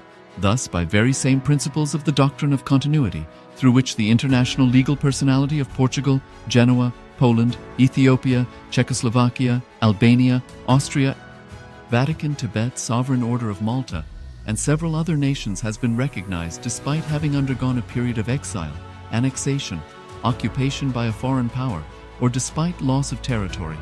The SPH Nithyananda Paramashivoham, through well-established legal and historical facts about the Hindu sovereign state of the Surangi Samrajyam, derives all sovereign rights and powers of the royal lineage of the Surangi Samrajyam as its 203rd sovereign emperor from his inheritance and continuation of the unbroken succession of the kingdom of Surya Vamsa Surangi Samrajyam Sarvanapitha. Surya Vamsa Surangi Samrajyam, through unification with 20 other sovereign Hindu states and sovereign ecclesiastical, historical entities, became part of the United States of KAILASA, which thus became a sovereign independent juridical state, with the SPH Nithyananda Paramashivoham as the sovereign. Just as how the oceanic nations like Tuvalu have safeguarded their sovereignty from the existential threat of total submersion by amending their constitution and asserting that their sovereignty will persist regardless of the loss of their territory, KAILASA, which is a sovereign continuation of 21 sovereign Hindu states and sovereign ecclesiastical historical entities, is also reviving and continuing the Kumari Kandam Hindu nations that got submerged. As per the doctrine of continuity, these facts imply that the Kailasa's statehood is recognized by international law and manifests as a natural outcome of well-established historical legal facts. Share your time, talent, and treasure. Become part of Kailasa. Sign up as an eCitizen https://kailasa.ecitizen.info. Around 5,000 years ago, at the end of Mahabharat War, the ancient enlightened Hindu civilization consisted of 10,000 Hindu traditions, or sampradayas, that existed in 56 Hindu nations, 200 Hindu kingdoms, 1,700 Hindu provinces that covered more than 6 million kilometers square of Asia. The Supreme Pontiff of Hinduism, SPH, Bhagavan Sri Nithyananda Paramashivoham, is the reviver of KAILASA, this ancient enlightened Hindu civilizational nation. KAILASA is an unbroken cultural, religious, historical, civilizational, and sovereign continuation and revival of multiple of these historical Hindu sovereign states and Hindu ecclesiastical entities. The unbroken continuity of these ancient Hindu nations through KAILASA results in the legal recognition of KAILASA as per the international customary law, particularly the doctrine of continuity. The international law, the doctrine of continuity, implies that upheavals and revolutions within a country, changes in government, territorial adjustments, measures taken during military occupation, or other internal transformations do not negate the existence of the country, do not affect the legal personality and international obligations of the country or state. The Vienna Convention on Succession of States in respect of treaties, 1978, addresses these principles of the doctrine of continuity as it outlines international law during situation of state succession or continuation. International law recognizes a state's legal personality by recognizing its identity. This perspective extends even during the period when the given state or country is annexed or occupied by a foreign power. Even in such cases, the legal personality of the state is considered to persist, enabling its subsequent re-establishment. Historical examples dating back to the 18th century include cases like Portugal and Genoa that were re-established after the Vienna Congress of 1815. More recent examples include countries such as Poland, Ethiopia, Czechoslovakia, Albania, and Austria that were re-established after World War II. Even when a nation is deprived of its territory, the nation continues to exist. Its sovereignty and international legal personality continues to persist. The Dalai Lama, as the spiritual and temporal leader of Tibet, exemplifies this principle. In 1959, the Dalai Lama was exiled and forced to flee. Despite the challenges faced, the Dalai Lama continues to advocate for the preservation of Tibetan culture and garners worldwide support for Tibetan autonomy on the global stage. Similarly, from 1309 to 1376, the Pope of Catholicism had been in exile in Avignon. Despite this, he was recognized as the head of state as well as head of the church and given full privileges of the position after their return to Rome. Even in 1861, much of the papal territories had been lost, leaving the Pope with no sovereign territory other than the papal residence and related buildings. Yet his temporal powers were still acknowledged. He was recognized as a head of state, and later, the Lateran Treaty of 1929 formally re-established papal sovereignty over the Vatican City. The Sovereign Order of Malta further exemplifies this principle, retaining international recognition as a sovereign entity despite the permanent loss of their territory upon Napoleon's invasion in June 1798. Despite such permanent loss of territory, the sovereignty and the international legal personality of the Sovereign Order of Malta continue to persist. Much later in 1894, the order settled in Rome and acquired two properties, the Magistral Palace and the Magistral Villa that received extraterritorial status. Today, the order maintains diplomatic relations with 112 countries, issues its own diplomatic passports, currency, stamps, and vehicle registration plates, and has been granted observer status in the United Nations. All these examples of state re-establishment illustrate the principle of continuity of states, as per international law, that a state's legal personality persists over time. A nation continues to exist even after a complete loss of territory. A far more striking example is of the oceanic countries, which are under the threat of their entire nation being drowned and submerged due to rising sea levels owing to global warming. In response to such existential threat of climate change, Pacific Island nations, including Tuvalu, have enacted constitutional amendments and made international declarations affirming that their nation and their sovereign rights will continue to persist. despite their entire territory being lost to the sea. This proactive stance is highlighted in the Constitution of Tuvalu Act 2023 and the Pacific Islands Forum Declaration of 2021. The Supreme Pontiff of Hinduism, Bhagavan Sri Nithyananda Paramashivoham, through the line of succession is the present 203rd Emperor of the Hindu Sovereign Kingdom of Surangi Samrajya. He was crowned on the 31st of December 2004 at the age of 26.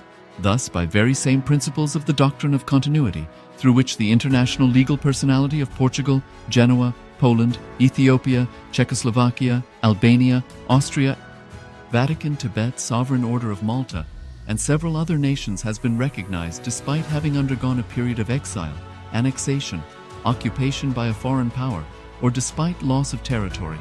The SPH Nithyananda Paramashivoham, through well-established legal and historical facts about the Hindu sovereign state of the Surangi Samrajyam, derives all sovereign rights and powers of the royal lineage of the Surangi Samrajyam as its 203rd sovereign emperor, from his inheritance and continuation of the unbroken succession of the kingdom of Surya Vamsa Surangi Samrajyam Sarvanapitha. Surya Vamsa Surangi Samrajyam, through unification with 20 other sovereign Hindu states and sovereign ecclesiastical, historical entities, became part of the United States of KAILASA, which thus became a sovereign, independent juridical state, with the SPH Nithyananda Paramashivoham as the sovereign. Just as how the oceanic nations like Tuvalu have safeguarded their sovereignty from the existential threat of total submersion by amending their constitution and asserting that their sovereignty will persist regardless of the loss of their territory, KAILASA, which is a sovereign continuation of 21 sovereign Hindu states and sovereign ecclesiastical historical entities, is also reviving and continuing the Kumari Kandam Hindu nations that got submerged. As per the doctrine of continuity, these facts imply that the Kailasa's statehood is recognized by international law and manifests as a natural outcome of well-established historical legal facts. Share your time, talent, and treasure. Become part of Kailasa. Sign up as an eCitizen https://kailasa.ecitizen.info. Around 5,000 years ago, at the end of Mahabharat War, the ancient enlightened Hindu civilization consisted of 10,000 Hindu traditions, or sampradayas, that existed in 56 Hindu nations, 200 Hindu kingdoms, 1,700 Hindu provinces that covered more than 6 million kilometers square of Asia. The Supreme Pontiff of Hinduism, SPH, Bhagavan Sri Nithyananda Paramashivoham, is the reviver of Kailasa, this ancient, enlightened Hindu civilizational nation. Kailasa is an unbroken cultural, religious, historical, civilizational, and sovereign continuation and revival of multiple of these historical Hindu sovereign states and Hindu ecclesiastical entities. The unbroken continuity of these ancient Hindu nations through Kailasa results in the legal recognition of Kailasa as per the international customary law, particularly the doctrine of continuity.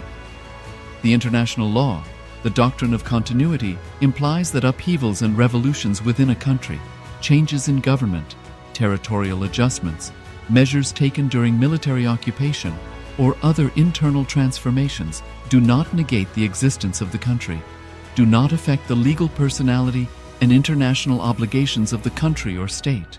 The Vienna Convention on Succession of States in respect of treaties, 1978, addresses these principles of the doctrine of continuity as it outlines international law during situation of state succession or continuation. International law recognizes a state's legal personality by recognizing its identity. This perspective extends even during the period when the given state or country is annexed or occupied by a foreign power. Even in such cases, the legal personality of the state is considered to persist, enabling its subsequent re-establishment. Historical examples dating back to the 18th century include cases like Portugal and Genoa that were re-established after the Vienna Congress of 1815. More recent examples include countries such as Poland, Ethiopia, Czechoslovakia, Albania, and Austria that were re-established after World War II. Even when a nation is deprived of its territory, the nation continues to exist. Its sovereignty and international legal personality continues to persist. The Dalai Lama, as the spiritual and temporal leader of Tibet, exemplifies this principle. In 1959, the Dalai Lama was exiled and forced to flee. Despite the challenges faced, the Dalai Lama continues to advocate for the preservation of Tibetan culture and garners worldwide support for Tibetan autonomy on the global stage. Similarly, from 1309 to 1376, the Pope of Catholicism had been in exile in Avignon. Despite this, he was recognized as the head of state as well as head of the church and given full privileges of the position after their return to Rome. Even in 1861, much of the papal territories had been lost, leaving the Pope with no sovereign territory other than the papal residence and related buildings. Yet his temporal powers were still acknowledged. He was recognized as a head of state, and later, the Lateran Treaty of 1929 formally re-established papal sovereignty over the Vatican City. The Sovereign Order of Malta further exemplifies this principle, retaining international recognition as a sovereign entity despite the permanent loss of their territory upon Napoleon's invasion in June 1798. Despite such permanent loss of territory, the sovereignty and the international legal personality of the Sovereign Order of Malta continue to persist. Much later in 1894, the order settled in Rome and acquired two properties, the Magistral Palace and the Magistral Villa that received extraterritorial status. Today, the order maintains diplomatic relations with 112 countries, issues its own diplomatic passports, currency, stamps, and vehicle registration plates, and has been granted observer status in the United Nations. All these examples of state re-establishment illustrate the principle of continuity of states, as per international law, that a state's legal personality persists over time. A nation continues to exist even after a complete loss of territory. A far more striking example is of the oceanic countries, which are under the threat of their entire nation being drowned and submerged due to rising sea levels owing to global warming.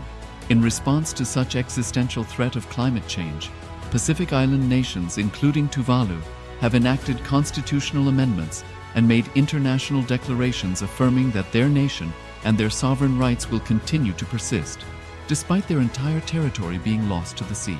This proactive stance is highlighted in the Constitution of Tuvalu Act 2023 and the Pacific Islands Forum Declaration of 2021. The Supreme Pontiff of Hinduism, Bhagavan Sri Nithyananda Paramashivoham, through the line of succession is the present 203rd Emperor of the Hindu Sovereign Kingdom of Surangi Samrajya. He was crowned on the 31st of December 2004 at the age of 26. Thus, by very same principles of the doctrine of continuity, through which the international legal personality of Portugal, Genoa, Poland, Ethiopia, Czechoslovakia, Albania, Austria, Vatican, Tibet, Sovereign Order of Malta, and several other nations has been recognized despite having undergone a period of exile, annexation, occupation by a foreign power, or despite loss of territory.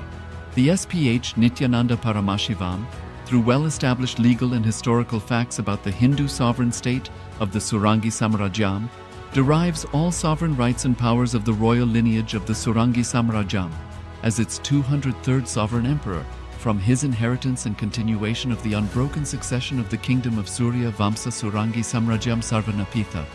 Surya Vamsa Surangi Samrajyam, through unification with 20 other sovereign Hindu states and sovereign ecclesiastical, historical entities, became part of the United States of KAILASA, which thus became a sovereign, independent juridical state, with the SPH Nithyananda Paramashivoham as the sovereign. Just as how the oceanic nations like Tuvalu have safeguarded their sovereignty from the existential threat of total submersion by amending their constitution and asserting that their sovereignty will persist regardless of the loss of their territory, KAILASA, which is a sovereign continuation of 21 sovereign Hindu states and sovereign ecclesiastical historical entities, is also reviving and continuing the Kumari Kandam Hindu nations that got submerged. As per the doctrine of continuity, these facts imply that the Kailasa's statehood is recognized by international law and manifests as a natural outcome of well-established historical legal facts. Share your time, talent, and treasure. Become part of Kailasa. Sign up as an eCitizen https://kailasa.ecitizen.info